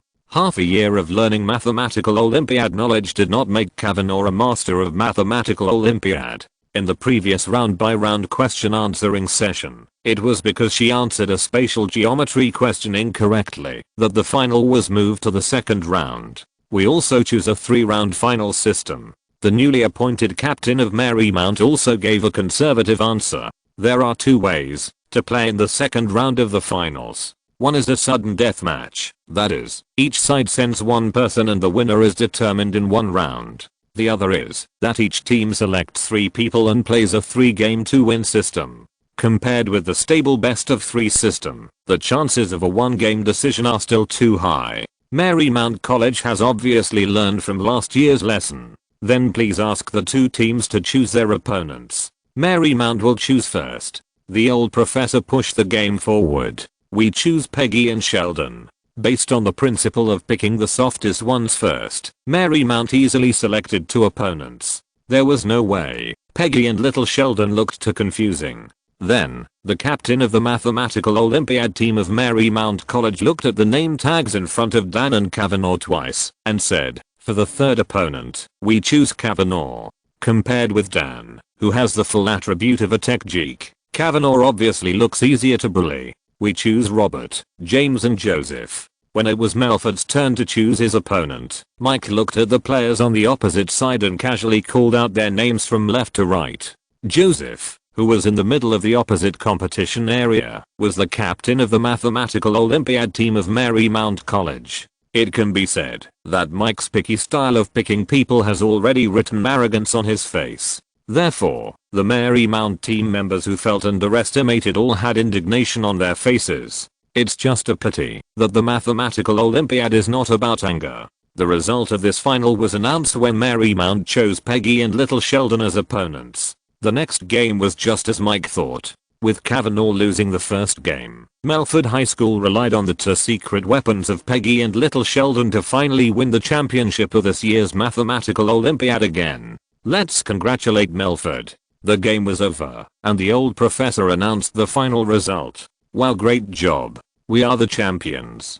Dad cheered excitedly after hearing the result, and then he was about to high-five his teammates to celebrate. But unlike his excitement, Mike and his teammates were very calm. Of course, Kavanaugh on the side had dragged the team down twice before, so he was in no mood to celebrate at this time. Seeing his teammates' cold reactions, Dan smiled awkwardly and retracted his arm. However, Melford High School once again won the Mathematical Olympiad Championship in a nearly overwhelming manner this year, leaving a deep impression on the audience below. Then, bursts of applause rang out in the cultural center. Among them, teacher Sharon, who was sitting in the front row, and a group of preparatory members of the Mathematical Olympiad team all had proud expressions on their faces. In the entire cultural center, their applause was the warmest. At 8 o'clock in the evening, Mike and others who received the championship souvenirs, under the organization of teacher Sharon, got on the return bus.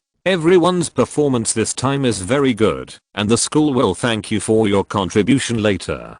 Teacher Sharon, who once again led the team to win the Mathematical Olympiad Championship, seemed to be in a good mood. After encouraging everyone, she put away her smile and reminded them, in 2 days, there will be the end of term exam for this school year. I hope you won't neglect other subjects because of the Mathematical Olympiad team.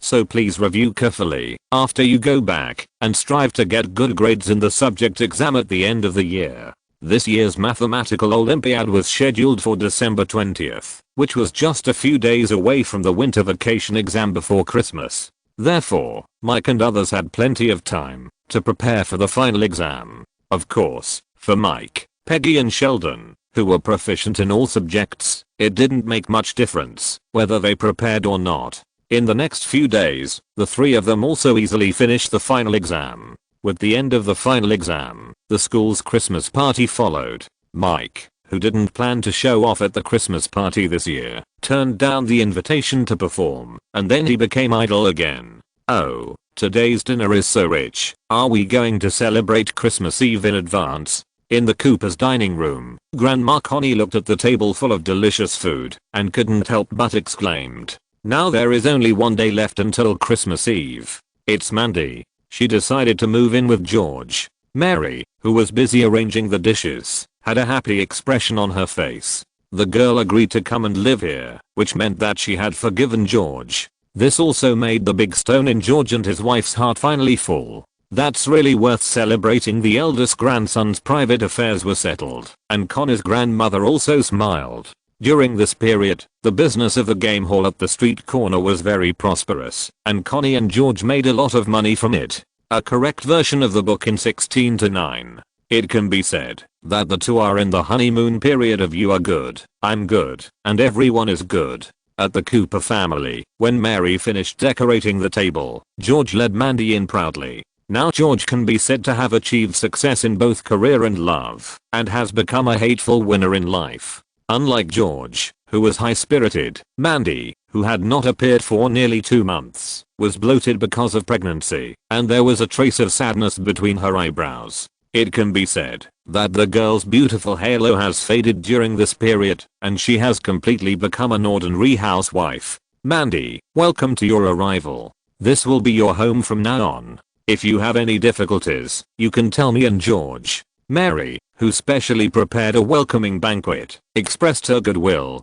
Looking at the future daughter-in-law's current appearance, she seemed to feel a little distressed. Yes, if little George dares to bully you in the future, you can also tell me. I will deal with him. George's father spoke immediately. Thank you, little George is very good to me. Mandy, who felt the warmth of the family, said politely. After both parties expressed their friendly attitudes, the atmosphere of this family dinner became relaxed. Grandma Connie, I want Mandy to help in the game hall. What do you think? Little George asked for advice when the dinner was about to end. Are you sure you are willing to let Mandy go out to work? Grandma Connie asked back. Mandy, who has been pregnant for more than 2 months, although her belly is not obvious, is still a pregnant woman, and there are many inconveniences. Yes, I think it's okay, and Mandy also wants to go out for some fresh air. Little George replied.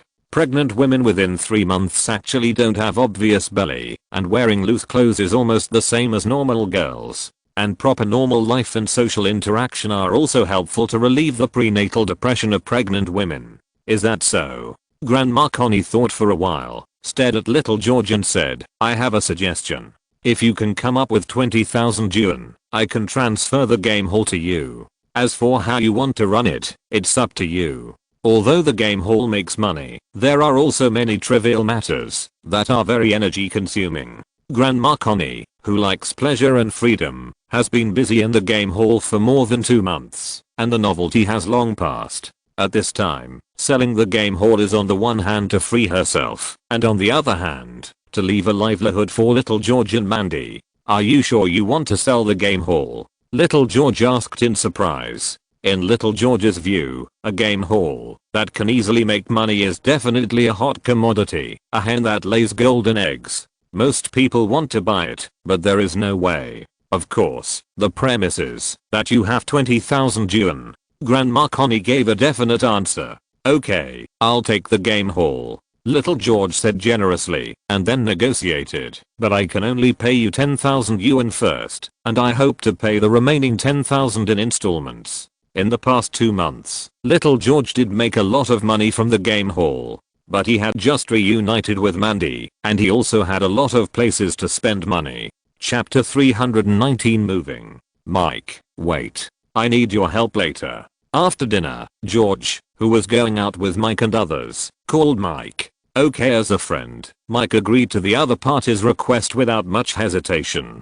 Then, he watched George and Mandy go to the basement, and after saying goodbye to Grandma Connie and Peggy, he walked to the gate of the yard to wait for George. Not long after, George, who had settled his girlfriend, also came to the gate of the yard. Why don't you move back home? Mike looked in the direction of the Cooper's basement and asked curiously. At the dinner table before, the Cooper family discussed the accommodation problem of George and Mandy, but in the end, the two still chose to live in the basement. However, for a pregnant woman, an accommodation environment with a bathroom and toilet is definitely more comfortable than living in a basement with nothing. Even if the basement is large, the lack of living facilities is worth passing. It's mainly because Mandy and I want some independent living space, and we will have our own house soon. George smiled and explained the reason, and said that he already had plans to buy a house. As a prospective father, George should have a plan for his future home. Well, if this is the case, I suggest you go out and rent a house first, Mike reminded. Although Telford City is a remote town, it will cost at least 100,000 yuan to buy a house here. With George's current financial situation, it will take at least a year to complete his goal of buying a house. He can wait, but pregnant Mandy may not be able to wait. So after comprehensive consideration, renting a house first is the best choice for George. Let's talk about this later. George, who just bought the game hall, has a huge foreign debt and no energy to toss. If it's a money problem, I can help. You don't need to pay the interest. As a friend, Mike doesn't mind helping George. Thank you for your kindness, but no need. I can handle my life with Mandy. George, who still owed Mike 2,000 yuan, didn't dare to mention borrowing money again. And he has a game hall in his hand, and he is confident that he can make his life better with his own efforts. As long as you have a plan. Mike, who had already made his attitude clear before asking for help, did not interfere with the other party's choice. So tell me, what do you want to talk to me about this time? Mike brought the topic back. Actually, it's Mandy. I left some daily necessities in the house I rented before. I want you to drive me to get the things back. Little George explained his intention. It turned out to be a runner and driver. Small matter then, Mike drove his Dodge pickup truck and took little George to 3rd Street. Mandy's previous residence was in the city, which was a formal residential area. Soon, under the guidance of little George, the pickup truck stopped under a complex building. Looking at the environment here, it is a bit similar to the slums where Ma lived before. Let's go. I'll go with you to find the landlord to get the things. After turning off the car, Mike prepared to go upstairs to help carry things. No, just wait in the car. Little George stammered. Actually, Mandy doesn't have much luggage, just some spare clothes and cosmetics. And there's the rent issue.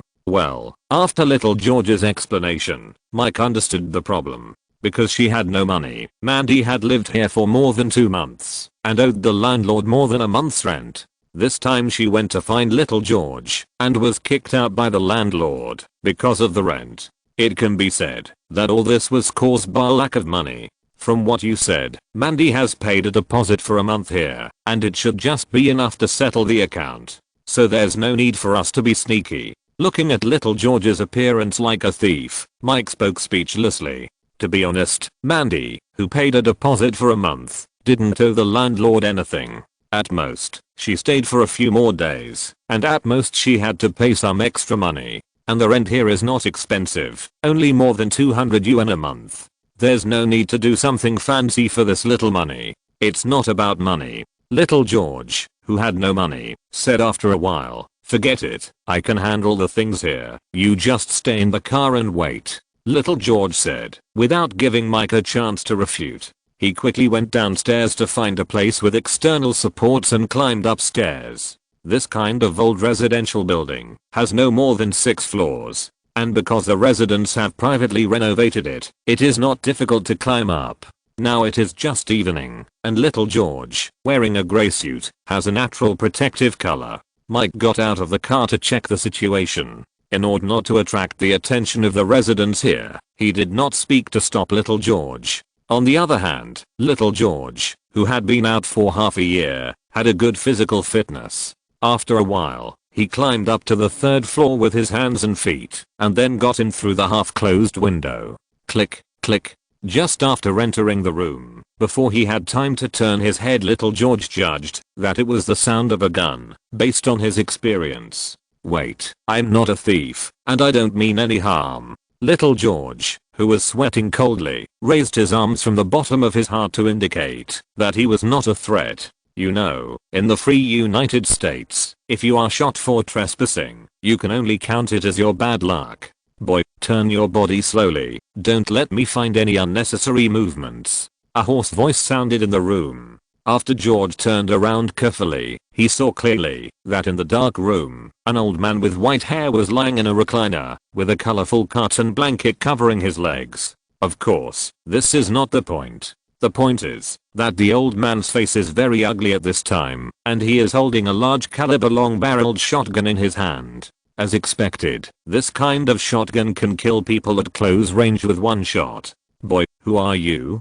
What is your purpose here? Similarly, the old man softened his attitude when he saw that the person coming was a teenager. But his old face with the hideous scar still gave people a strong sense of oppression. I'm George Cooper, and I'm here to help my girlfriend with her luggage. George, who was feeling unlucky, explained the situation in detail. Are you the guy who got Mandy pregnant? After hearing George's answer, the old man put down his shotgun and said, Mandy is a good girl, and she shouldn't be let down. Judging from the old man's reaction, Mandy should have had a good relationship with the neighbors when she lived here. A perfect version of the book in 1619. I'm Mandy's boyfriend. Of course I'll take good care of her. George made a promise nervously. At this moment, he just wanted to leave here quickly. Not bad boy. It's just that you're in the wrong place. Mandy doesn't live here.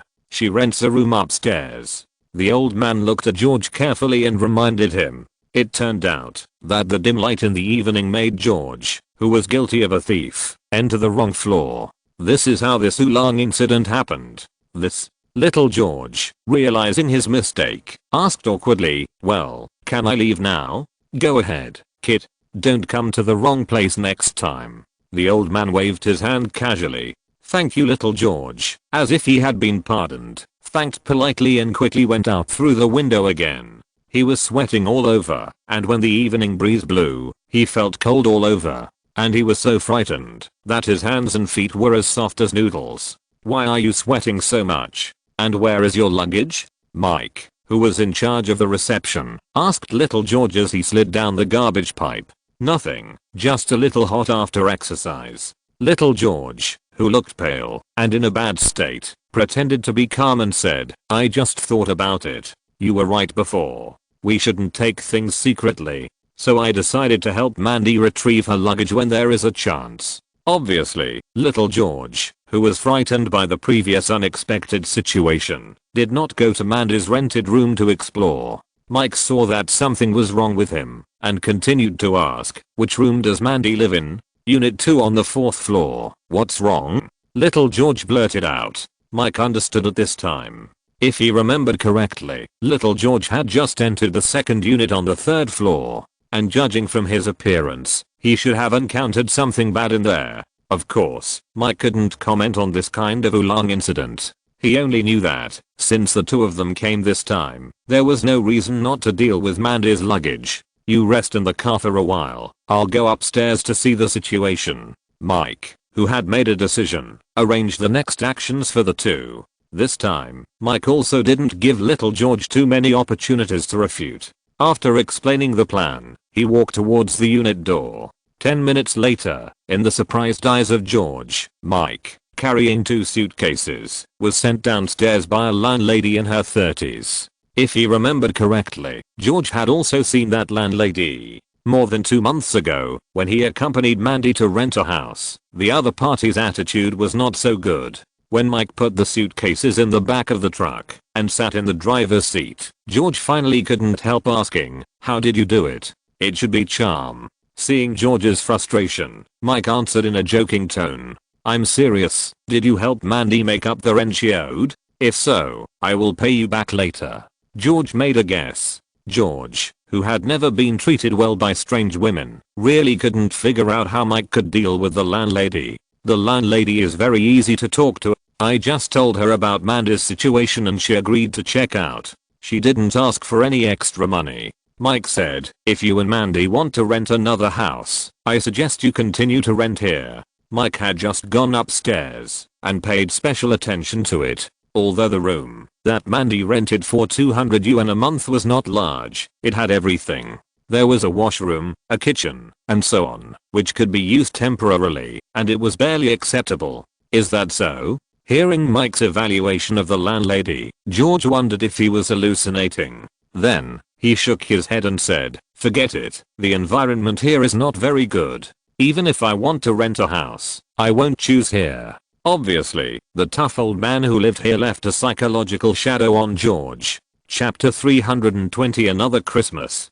Because Christmas Eve is coming soon, some busy roads in the town of Telford have been hung with shining colorful lanterns. This adds a festive touch to this remote town. Little George, have you ever thought about opening a small shop again? That game hall is not a long-term solution. Mike, who was driving back the same way, said to little George, who was staring out the car window in a daze. As mentioned earlier, the game hall belongs to the gray area. If there is a crackdown or surprise inspection from the upper level, problems will arise sooner or later. Therefore, just like persuading Grandma Connie, Mike also hopes that little George can get out of the game hall. "What else do you think I can do?" Little George, who came back to his senses, knew that he was not smart, so he was willing to listen to Mike's opinion. "Maybe you can open a small car repair store first. If you really don't know what to do, you can give the money to me to operate after you recover the principal from the game hall." Mike gave a reliable suggestion. Little George is actually very talented in car repair, and the small store can start with car washing business and tire repair. This kind of storefront with a small initial investment is very suitable for George to try. Moreover, even if George is not interested in this project, Mike also gave him another option, which is to use the money to speculate in stocks. With Mike's help, George can at least be guaranteed not to lose money. Next, it's just a matter of how much profit to make. Of course, the premise of all this is that George is willing to separate from the game hall. "I need to think about it," George said with a evasive look. Obviously, George, who has tasted the sweetness, is not willing to give up the game hall, which is a good way to make money. Or, he is afraid of change, because his life has just stabilized. It's up to you. But I still suggest that you find a serious job as soon as possible. Mike, who saw the other party's concerns, gave the final advice. It's still the same sentence, don't ask for help when you are in a hurry. Mike said everything he should say. In the end, the decision on how to choose still depends on George himself. Soon, the pickup truck returned to the small yard outside the Cooper family. At this time, it was completely dark. After watching George carrying the suitcase to the basement, Mike also turned around and went to Connie's grandmother's house. Mike, I want to consult about stocks. In the living room, Grandma Connie hadn't rested yet. No problem, what do you want to know? Mike took off his coat and sat down on the sofa. Next, under Grandma Connie's question, Mike systematically introduced the process of stock trading. Isn't this too complicated? Grandma Connie, who was old, was still confused after listening to the introduction. However, not seeking to understand everything is one of Grandma Connie's advantages.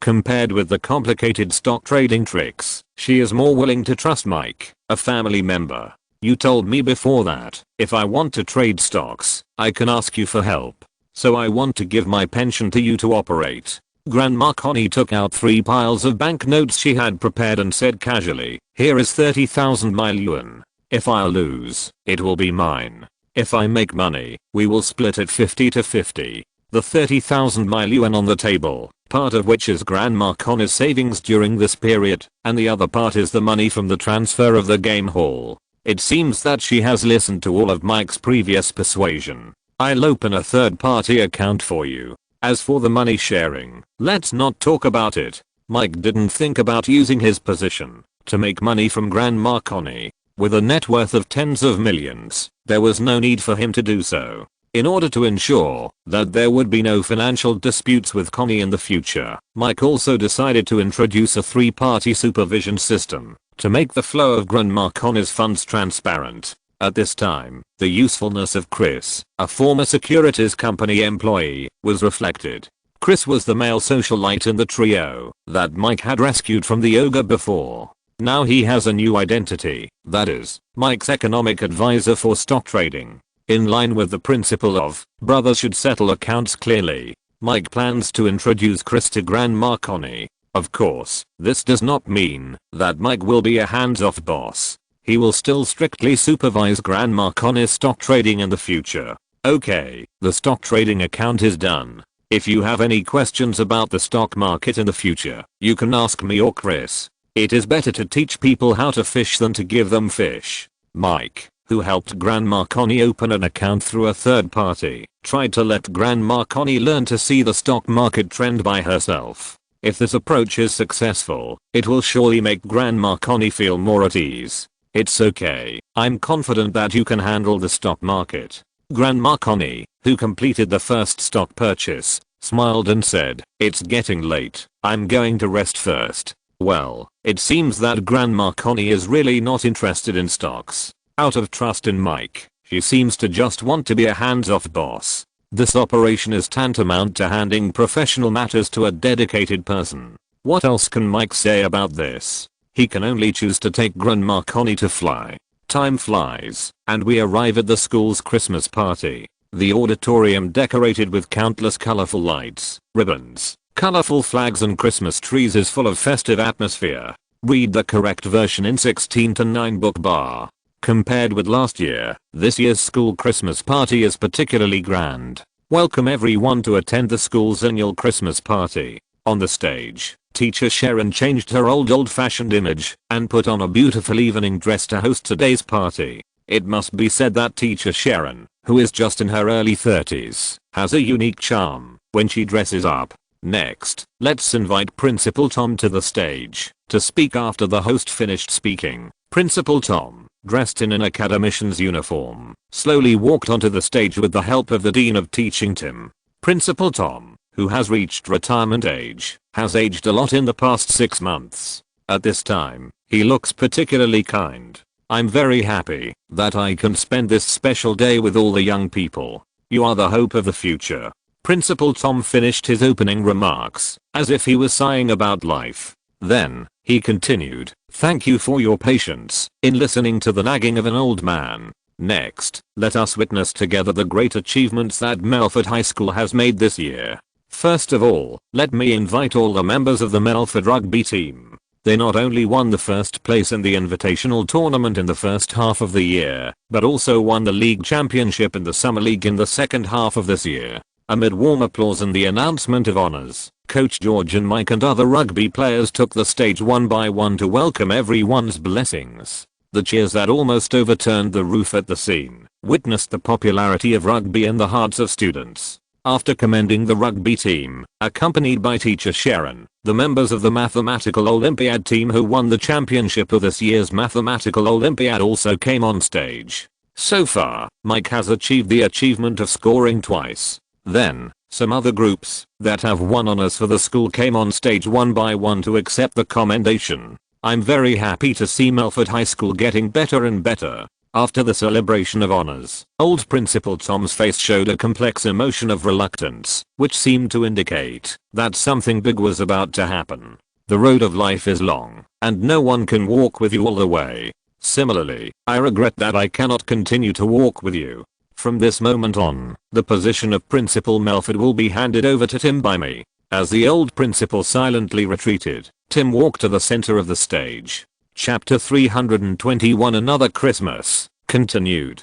New people, new atmosphere. The newly appointed Principal Tim used the Christmas party as a stage to look forward to the future of the school. At the same time, as the previous Dean of Teaching, Tim also emphasized the school's spirit and discipline while carrying out his work. Obviously, compared with the kind old Principal Tom, Tim is a pragmatic radical. Of course, there is nothing wrong with being radical. At least he has injected new vitality into Melford School. As Principal Tim finished his speech, the Christmas party finally entered the song and dance performance that students loved to see. The auditorium became lively again for a while. "Mike, this is the Christmas gift that Principal Tom asked me to pass on to you." Taking advantage of the performance time, teacher Sharon, who was free, handed a small gift box to Mike. "Where is the old principal?" Mike took the gift box and asked. Although the old Principal Tom usually doesn't seem to be in charge of things, he can manage a private high school in an orderly manner, which proves that he is a capable person. At the same time, in the past year or so, he has taken good care of Mike. The two of them have a sense of friendship regardless of age. Although the other party has retired now, the favor is still there. Principal Tom is old and can't adapt to this lively environment. He has gone back to rest. Teacher Sharon replied, "Okay, I'll visit him when I have time," Mike said, opening the small gift box in his hand. In the long gift box, there is a beautiful fountain pen. "I like this gift very much." Mike immediately expressed his love for the gift.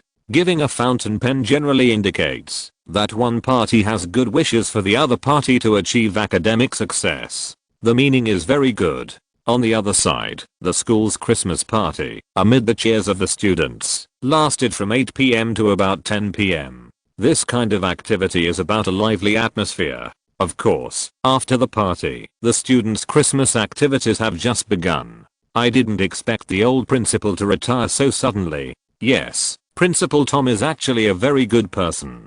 During the Christmas dinner at the Cooper family, George and his wife, who were chatting about family matters, unconsciously talked about Principal Tom. But this is understandable. After all, the old principal's help to the Cooper family was also very huge. It can be said that it was because of him that George's father had the opportunity to get a high salary in the football team, thus changing the family's financial situation. He helped the Cooper family through the most difficult time. By the way, who wants to participate in the Christmas event at the church later? As the Christmas family dinner was coming to an end, Mary said mysteriously, "Friendly reminder, this year's church activities are very interesting." With the addition of newcomer Mandy, the Cooper family's Christmas dinner this year looks even more lively.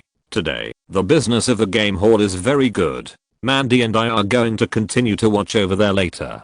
Between the two options of spending the holiday with his family and going out to make money, George chose to make money. "I want to stay at home and watch TV. Compared to wearing ridiculous costumes, To play the role of a guard in the church, George's father would rather stay at home. Yes, this year's church Christmas fundraising event will still perform the 7 deadly sins. Mary copied Mr. Anders' idea last year exactly. I choose to stay at home too.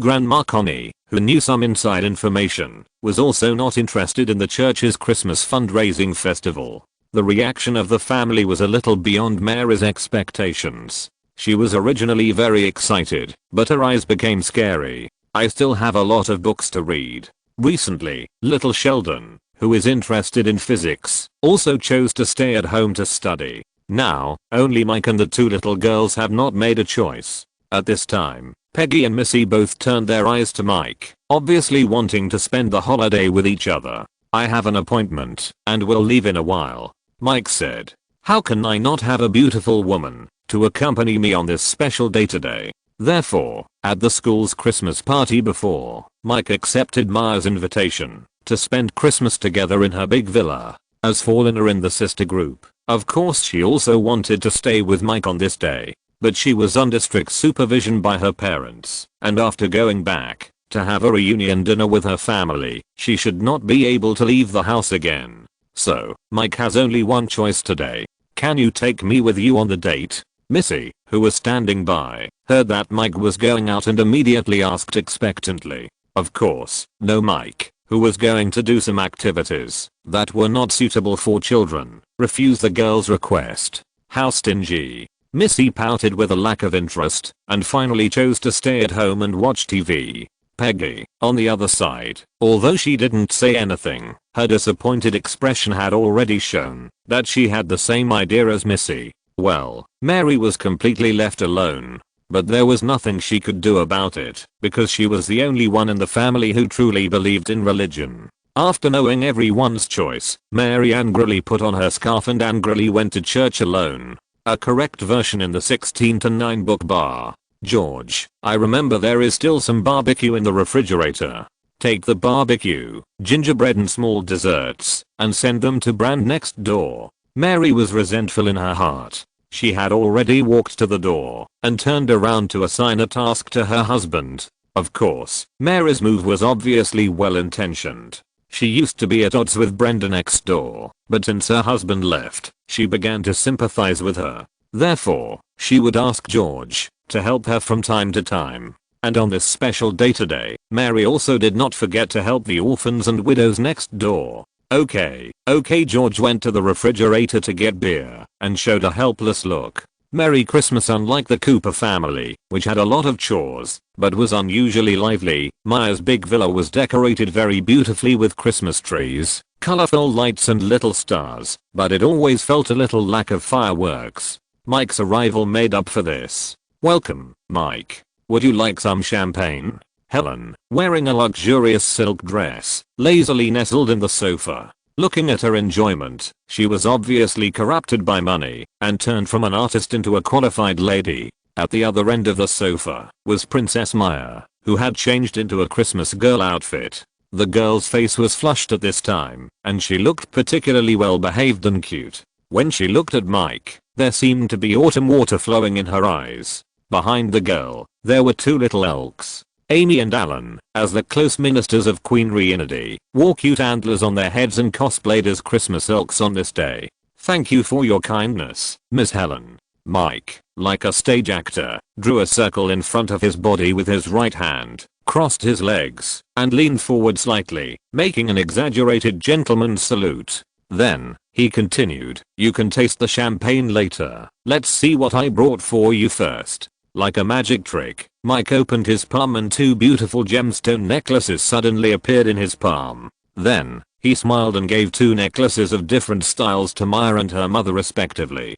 TSK. Seeing Mike's funny look, Amy, the baby-faced elk behind him, secretly rolled her eyes. This little maid, who was no more than 1.6 meters tall, seemed to be very resistant to cosplaying as an elk, and even had some opinions about Mike. Whose little dear is this? Mike walked up to the little maid, with a bright smile on his face, and said, everyone who sees it has a share. This is for you. In Princess Maya's place, Amy and Alan have never been treated as servants. With such a relationship, they can barely be considered friends with Mike. At this moment, Amy was dazzled by Mike's handsome smile and took the gift from him reflexively. After taking it, she found that the gift was a rolled up woolen sock. Chapter 322 Buy one get two free. Alan, this is a gift for you. Merry Christmas in Amy's murderous eyes. Mike took out a pair of woolen gloves and gave them to the quiet secretary next to him. Thank you, Alan, who received the gift, smiled. It was as beautiful as melting ice and snow. Yes, compared with Amy, who showed all her emotions on her face, the secretary, who always looked serious, could be regarded as a cold beauty. It's not fair. Why is my gift so casual? Sure enough, Amy, who felt that she was treated differently, finally couldn't hold it back. She puffed up her cheeks and turned into a fat-headed pufferfish. You don't know this. In the cold winter, socks can warm your feet. Similarly, it can also bring you good luck. Mike explained seriously, this is a gift full of warmth and blessings. Why is there only one? Amy asked stupidly. This little maid who works as a bodyguard, driver, and cook, except for her strong martial arts, does not look very smart. A sock represents uniqueness. Well, Mike, who really couldn't make up any more stories, asked with a stern face, just tell me whether you want it or not.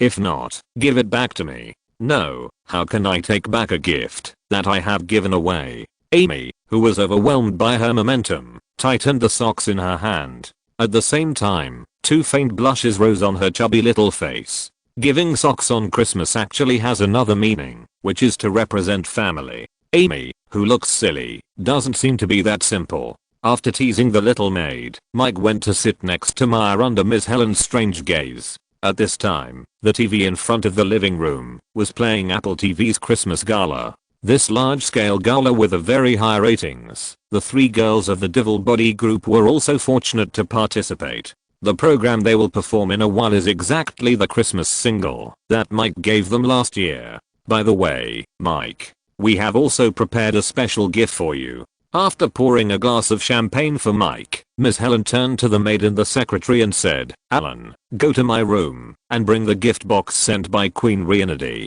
Not long after, a palm-sized gift box was delivered to Ms. Helen. To thank you for your help to Maya before, please keep this medal of friendship. Ms. Helen solemnly handed the golden medal with a castle engraved on the front and a handshake pattern on the back to Mike. This small medal represents the friendship of the Kingdom of Genovia. Therefore, this gift was sent by Helen, but the person who really sent the gift was Queen Genovia. It can be regarded as a profound meaning. Similarly, Queen Reneda's behavior also shows that she values Mike. I will keep it well. Mike took the gift box representing friendship with both hands. Okay, you young people have fun. I won't be an eyesore here. Miss Helen, who continued to send it, seemed to have completed an important task. Then, he stood up and walked upstairs. Before leaving, he took a special look at Mike. Mike, who was sitting on the sofa, was accompanied by a beautiful woman, but he was not as honest as he looked. Helen saw something and chose to leave in order to avoid embarrassing her daughter. Maya, did you miss me? As the parents left, Mike's actions became more unbridled. Princess Maya, who had lost her position, leaned softly on Mike, her cheeks red like a juicy red apple. Although the two knew each other well, Princess Maya would inevitably be shy on such an occasion. So, the next interaction between the two completely became Mike's home court. Just when Princess Maya was bullied to the point of flooding, Mike stopped in time and turned to look at the little maid and secretary behind him. The meaning was obvious, that is, asking the other party why they didn't leave. Although the little maid and the secretary were both very beautiful, Mike didn't have the hobby of performing on the spot. Amy, Alan, you two come over too. Princess Maya sighed and issued an invitation. This. Mike looked at the maid and secretary who came over shyly, and then turned to look at the shy Princess Maya in his arms, revealing a look of surprise. This seems to be a bit too much. Don't tell me that you don't have any thoughts about them? Seeing the man getting the advantage and still acting cute, Princess Maya asked sourly. Sure enough, jealousy is a woman's nature. Of course, Mike is not a good person. Before, he picked the maiden secretary in front of Princess Maya, which exposed his lustful nature. I admit that Amy and Alan are very attractive, but before doing anything, shouldn't I ask their wishes first? In the face of beauty, Mike did not hide his desire. At the same time, he also chose to respect the other party's wishes. "Your Highness, the future prince, we are willing to serve you with the princess." At this time, Alan, with a blush on his face, but pretending to be serious, was simply the ceiling of pure desire. Amy, who was more outgoing, lowered her head shyly and hummed, not daring to look into Mike's eyes. "Now you are relieved, right?"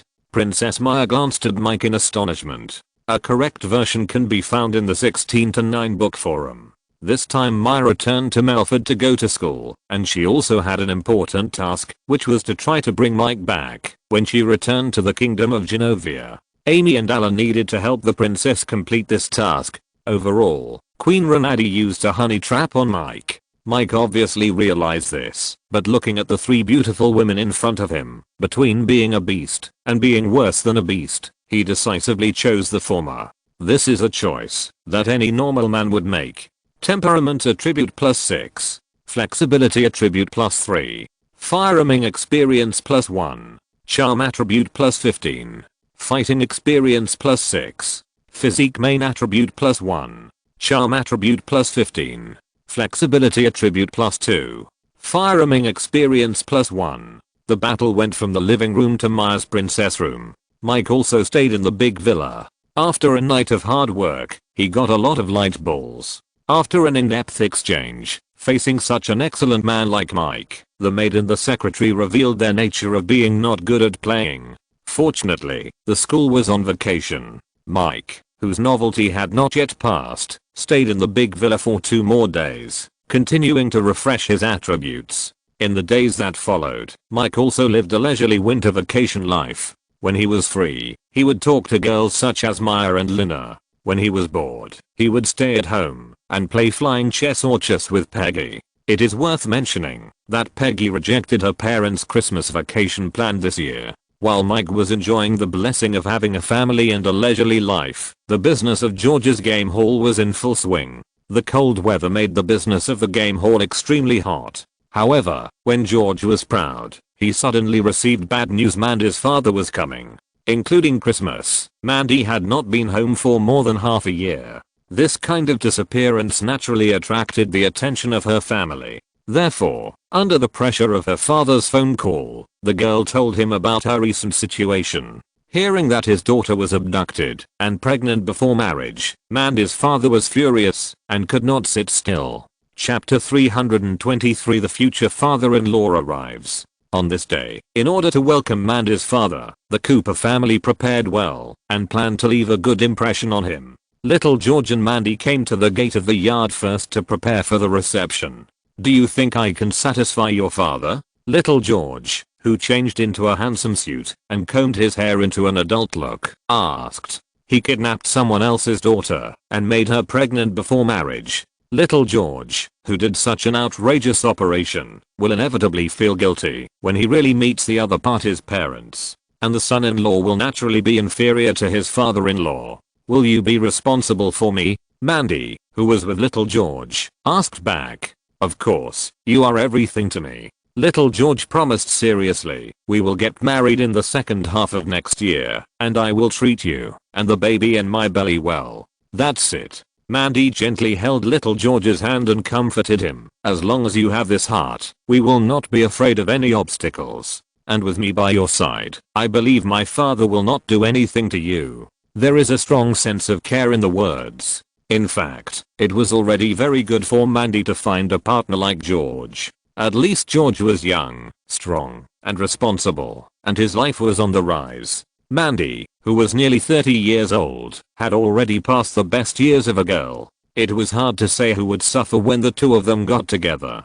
On the other hand, in order to strengthen their family's momentum, George and his wife specially invited Grandma Connie and Mike to their home. At this time, a group of people, including little Sheldon, were sitting in the living room, waiting for people and chatting. "Mike, are you sure it's a better choice to let George leave the game hall?" George's father asked for advice. As for why he knew that Mike had persuaded George to leave the game hall, it had to start with Grandma Connie. In the past period of time, Grandma Connie's stock trading business was on the right track. With Mike's supervision, she achieved her profit target in a short period of time. With such good results, Grandma Connie naturally couldn't help sharing the good news with her family. George and his wife also heard from her that Mike was not optimistic about the development of the game hall. After all, the arcade belongs to the grey area, and it is easy to cause problems. Little George is still young, and it is best not to get involved if possible. Mike briefly explained the harmfulness of gambling. Although the arcade is very profitable now, if there is a large-scale crackdown, little George will definitely not be able to escape. The fine is light, and it is not impossible to be arrested and imprisoned if the case is serious. You are right, I will persuade him when I have time. George's father, who is conservative in character, was not optimistic about his eldest son's arcade. For the elders, it is not doing their job properly. Before, it was because the arcade did make money, so George's father chose to turn a blind eye. Now listening to Mike's analysis, he was a little scared. At the same time, after seeing Mike's ability in the stock market, George's father also had some more ideas. Of course, these are all later, and George's ideas can be implemented slowly in the future. Now the main problem of the Cooper family is to meet the upcoming in-laws. At this time, a huge engine roar came from outside the house. Cool. There is a domineering muscle car in the yard. Missy, who was responsible for keeping watch at the door of the living room, exclaimed, "George, go to the kitchen and call Mary. The person we are waiting for should be here." At the critical moment, Grandma Connie, who had more life experience, made arrangements. In the yard outside the house, under the guidance of Mandy, a heavy muscle car stopped next to the underground garage. The car door opened, and a man over 1.9 meters tall and as strong as a bear walked out. Mandy, my good daughter, the tall man with a full beard, showed a doting smile.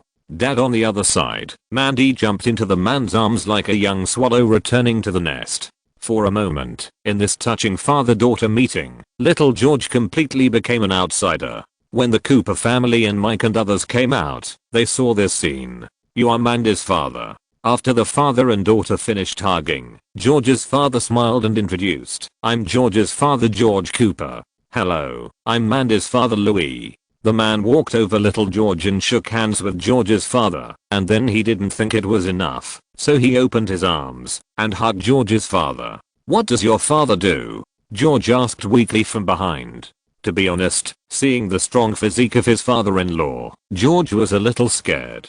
It was too oppressive. "Our family has a farm in New Jersey, and my father should be considered a farmer." Mandy, who had just met her father, still had a happy smile on her face. But seeing that her boyfriend's face was not right, Mandy comforted him again. "Don't worry, my father is actually a very gentle person." Over there, Louis had already hugged George's father. In the surprised eyes of Mary and others, the man easily picked up George's father. George's father, who was about 1.8 meters tall, was weak like a child in front of the strong Louis, and his neck was red from being strangled. The wrestling between the two seemed to be a bit of personal grudge to outsiders. "Are you sure your father has a gentle personality?" George's hands were shaking when he saw the ferocity of Mandy's father. With his physique, he was not even strong enough for the other party to punch. Check out the correct version on the 16:9 book forum.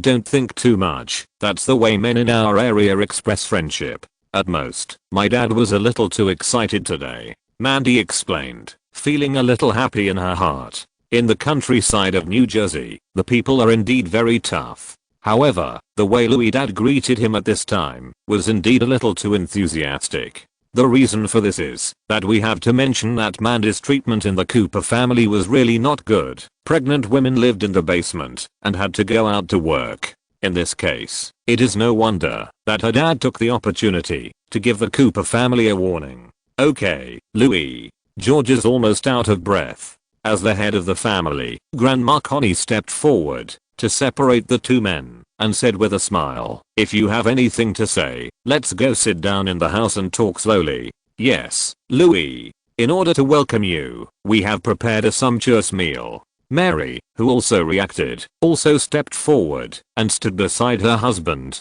a look of advancing and retreating together. "I'm sorry, I'm a rough man. Please forgive my rudeness." Facing the Cooper family's vigilant eyes, Louis expressed his apology after the fact.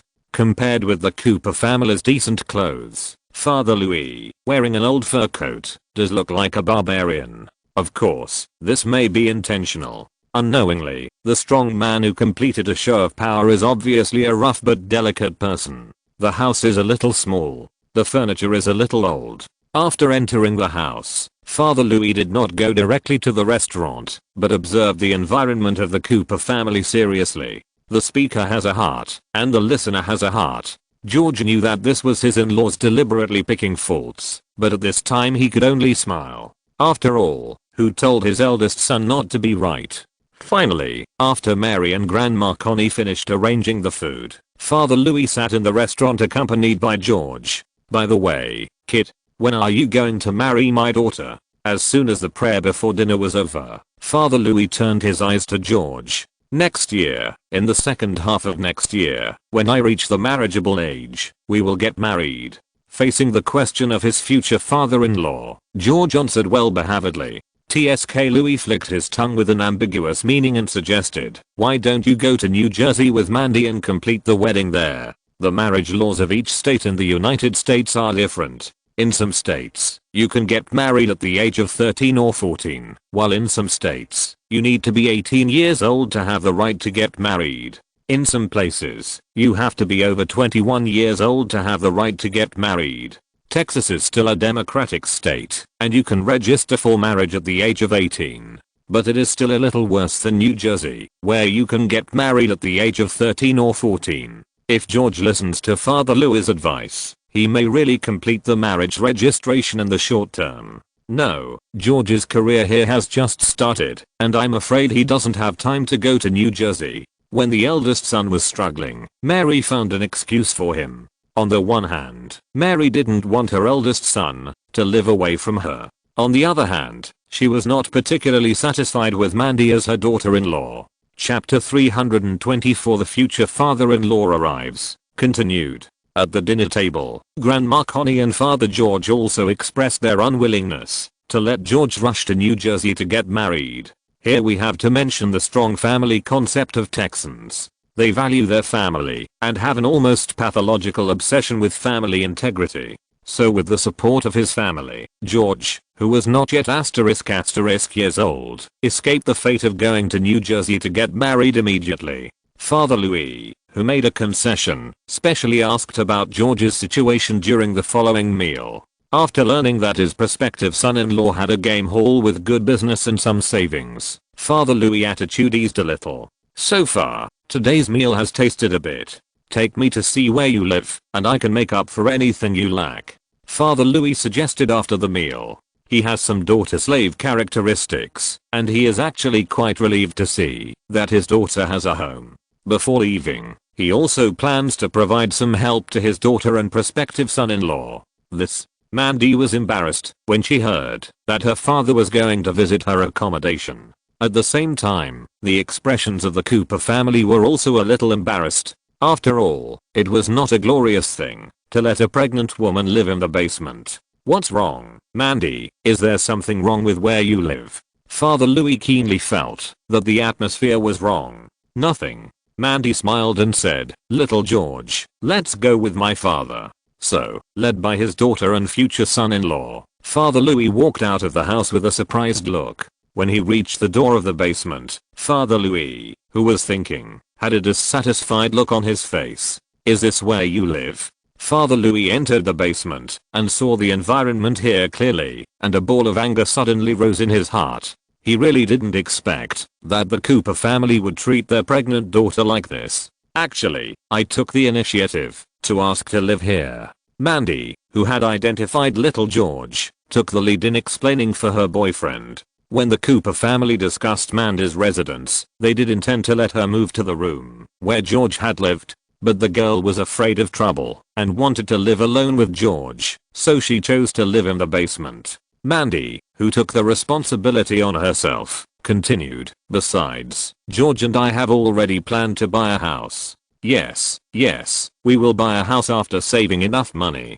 If it doesn't work, we can also rent a house." George, who felt guilty, hurried to smooth things over. In fact, Mike had already suggested to George that he should rent a house. But George, who was under great pressure in life, ignored the other party's suggestion in order to save money. One thing is one thing, how can they let you live here? Looking at the basement without living facilities, Father Louis felt sorry for his daughter, and his newly awakened good impression of the Cooper family disappeared. At this time, George and his wife, Mike and others also came to the basement. As the head of the family, Father George said with a smile, "Don't be angry, Louis. If Mandy needs it, our family can make a room for her in the house. Although the Cooper family is short of housing, it is not difficult to squeeze out a room for Mandy. The worst case scenario is to let little Sheldon move back and live with his sister Missy." However, Father Louis could no longer listen to George's sophistry.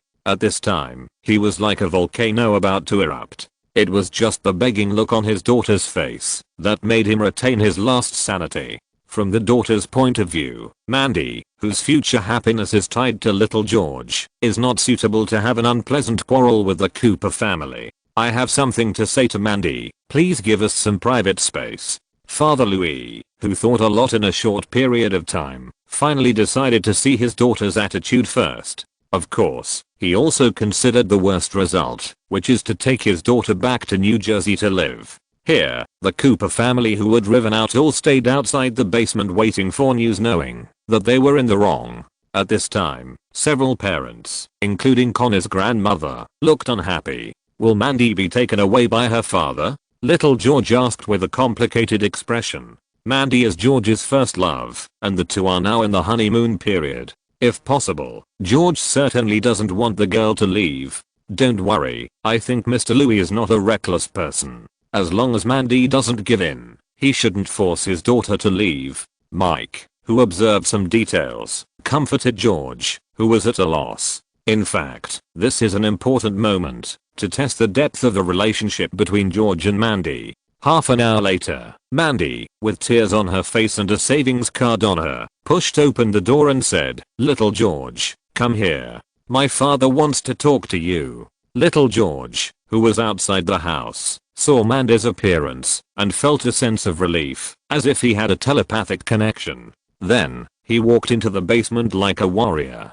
The door closed again. A perfect version of the book in 16:9. More than half an hour later, Father Louis came out first. At this time, his mood had stabilized. "I'll ask you to take good care of Mandy in the future. I'll come to see her again when I'm free." After saying goodbye to the Cooper family, half asking and half threatening, Father Louis drove the muscle car vigorously and left the town of Telford. They came and went in a hurry. "Little George, what did Mandy's father say to you?" After Louis left, Mary pulled little George, who came out to see him off, aside. "Nothing, just confirmed the wedding date for Mandy and me." Little George, who was much more relaxed, explained. "Is that all?" Mary still asked worriedly. There was no way. Mandy's father's previous image did not look like someone who was easy to fool. "Of course, what else can I say?" Little George affirmed his answer. In fact, as a father, Father Louis' requirements are not high. He just hopes to see his daughter happy.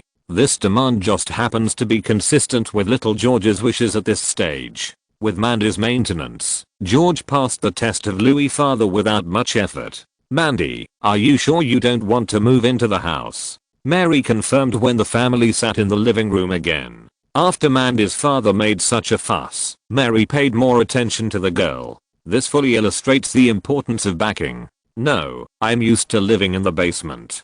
Besides, George and I may have to move out soon." Mandy, who did not have a strong pregnancy reaction, had not suffered the pain of pregnancy. Therefore, her yearning for freedom overwhelmed her need for accommodation. Of course, the girl's savings card also gave her confidence. "Okay, you can come to me anytime, when you need it in the future." Seeing the girl insist, Mary did not force it. This time, Sheldon kept his independent room, Mandy had a backer, and the Cooper family successfully fooled the in-laws. It can be said that everyone is happy. In the following days, George, who met his future father-in-law, began his crazy way to make money. Mike, who was on winter vacation, took some time to visit old Principal Tom, and then resumed his enjoyable daily life. However, the comfortable winter vacation was over soon, and Melford High School welcomed the new school season again.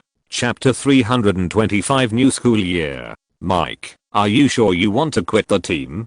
Coach George looked regretful. Now it has been a week since the new school year started. The next thing that will begin is the spring invitational tournament for the football team. The Melford team, which won the state championship in the summer league last year, has the right to challenge other state teams this year. In the eyes of Coach George, this is an opportunity to continue to expand the team's popularity. And in his opinion, if Mike can lead the team to get good results again, his future career will only be smoother. If it is done properly, he will start at least at the level of a star player. After all, which coach doesn't want to train a star player? For this reason, Coach George has decided to sacrifice some of the team's interests so that Mike can have the most perfect performance in the subsequent invitational tournaments. It's just a pity that football is just one of Mike's many hobbies. Moreover, he has no intention of becoming a professional player. Therefore, Mike, who has already completed enough physical education credits, is not interested in participating in the team's state invitational tournament.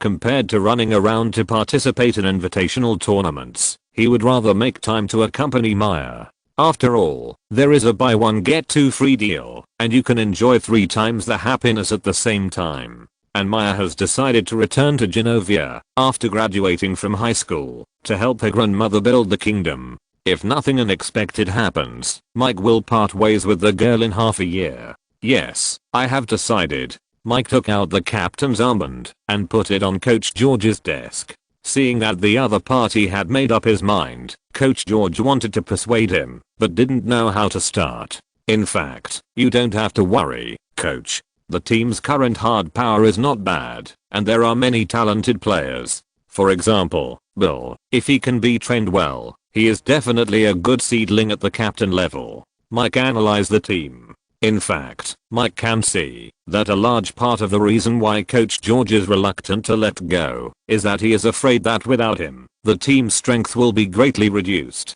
This is a manifestation of lack of confidence, which will make people worry about gains and losses. However, the real situation is that after more than a year, the Melford rugby team has its own foundation and its overall strength has also greatly improved. Even without Mike leading the team, this team is definitely a state-level strong team. Among them, Bill must be mentioned. He is a new player who joined the team last year. His talent is similar to the comprehensive version of Captain Aaron and Sam. Although he still can't match Mike's talent, he is more than enough to be a high school captain. Moreover, there are 2 or 3 newcomers like Bill in the team. Therefore, as long as Coach George is willing to train newcomers, the Melford football team will not be in a state of lack of successes. I know the situation of the team. I just feel sorry for you leaving. As an old coach, George's vision is not bad. It is precisely because of this that he feels more regretful, unwilling and regretful about Mike's withdrawal. He is even a little angry. Don't feel sorry, everyone's choices and pursuits are different. Mike said, I will be responsible for my own choices. Okay, I respect your wishes. Thinking of Mike's excellent performance in academics and the stock market, George acquiesced to the other party's choice. For adults, life is not a judgment question. Then, in the next few weeks, while Mike was enjoying his gentle hometown, the school football team also began its journey to go out to fight. Under the deliberate training of Coach George, Bill, who has a good football talent, soon became the new leader of the team. And in the competition against other states, he got good results. Because of the popularity of football, Bill became another top figure on campus after Mike. Mike, what are you writing? In the warm-toned house, Princess Maya, who had recovered some of her energy, walked behind Mike, who was concentrating on writing. The messy room at the back had obviously experienced a big battle. Mike, who had full gun attributes, was naturally the winner. The 3-person Maya team, who was soft and made a group, was the conquered party. This is a new song for the Devil Body group. Mike, who had just enjoyed the Emperor level treatment, did not hide it from the girl. Unstoppable is a strange song title, but it looks good. Princess Maya, who is proficient in music theory, gave a fair evaluation. Miracle Company is preparing to transform the Devil Body group. This is a special song that must have quality requirements. Mike explained a little. Yes, the Devil Body group which has down-to-earth labels such as Sweet and Lovely, Country Girls, has ushered in a transformation period only 1 year after its debut. This turning point is a key step for the Devil Body Group to move from immaturity to maturity. Considering the characteristics of the booming development in all aspects of this era, Miracle Company also complies with the needs of the market and prepares to create a new personality for the Devil Body Group, mainly based on tenacity and hard work, trying to make the Devil Body Group a label of the new era. It can be said that Miracle Company's operation has an element of gambling, but it is indeed very bold and visionary. Miracle Company, which has seen Mike's creative ability from the girls' previous album, specially sent Mike a new song invitation for the development of the group. And it is very sincere. There is no wrong version in the 1691 book 1 bar. After giving a considerable song creation fee, in order to ensure the quality of the song, Miracle Company also promised to give Mike some performance share of the new album. With both face and money, plus it is profitable, Mike immediately took over the business. By the way, Mike, your title of Mr. Most Popular in School is almost taken away by someone else. What do you think? Princess Maya, who has no good impression of the entertainment industry or the Devil Body Group, looked at Mike's handsome profile and found a new topic. At school, as the spring football invitational tournament was halfway through, Bill, who led the team to a good result, became more and more popular. It's just an empty title. Whoever wants it can take it. Mike, who won the title of the most popular student on campus for 2 consecutive years, made a versatile declaration. It's not that Mike is narcissistic. With his handsome face, as long as he is still in school, no one can shake the title of Mr. Most Popular on campus. Although Bill is also sunny and handsome, compared with Mike, he is not at the same level at all, and there is no comparison at all. Why do you want me to be so fascinated by you? Princess Maya couldn't help but touch Mike's cheek. The girl didn't dislike Mike's versatiles. After being nourished by love and tasting the sweetness, she found that she was becoming more and more dependent on him. It's just a pity that the two were destined to separate after the high school graduation season. Just when Princess Maya was emo, the little maiden secretary who had recovered in the back had consciously cleaned up the battlefield. Sensible, beautiful, and not clingy. It must be said that going to the kingdom of Genovia to be a prince is also very attractive to Mike. George, how many times have I told you not to litter? In the evening, Mary, who returned home from church, felt inexplicably irritated when she saw her husband lying on the sofa drinking beer.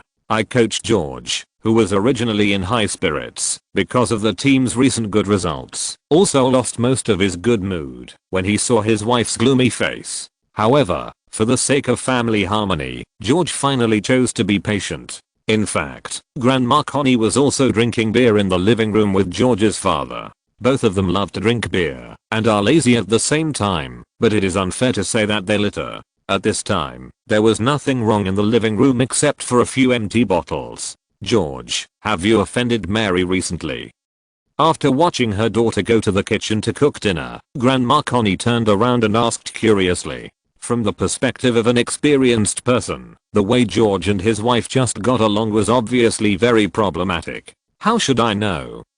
George said a little aggrieved. End of this chapter. Thank you very much for reaching the end. Don't forget to like. Looking for more exclusive content and immediate access? Subscribe to our Patreon. Remember, every like, subscription, or donation encourages us to continue. Thanks to everyone. See you in the next video.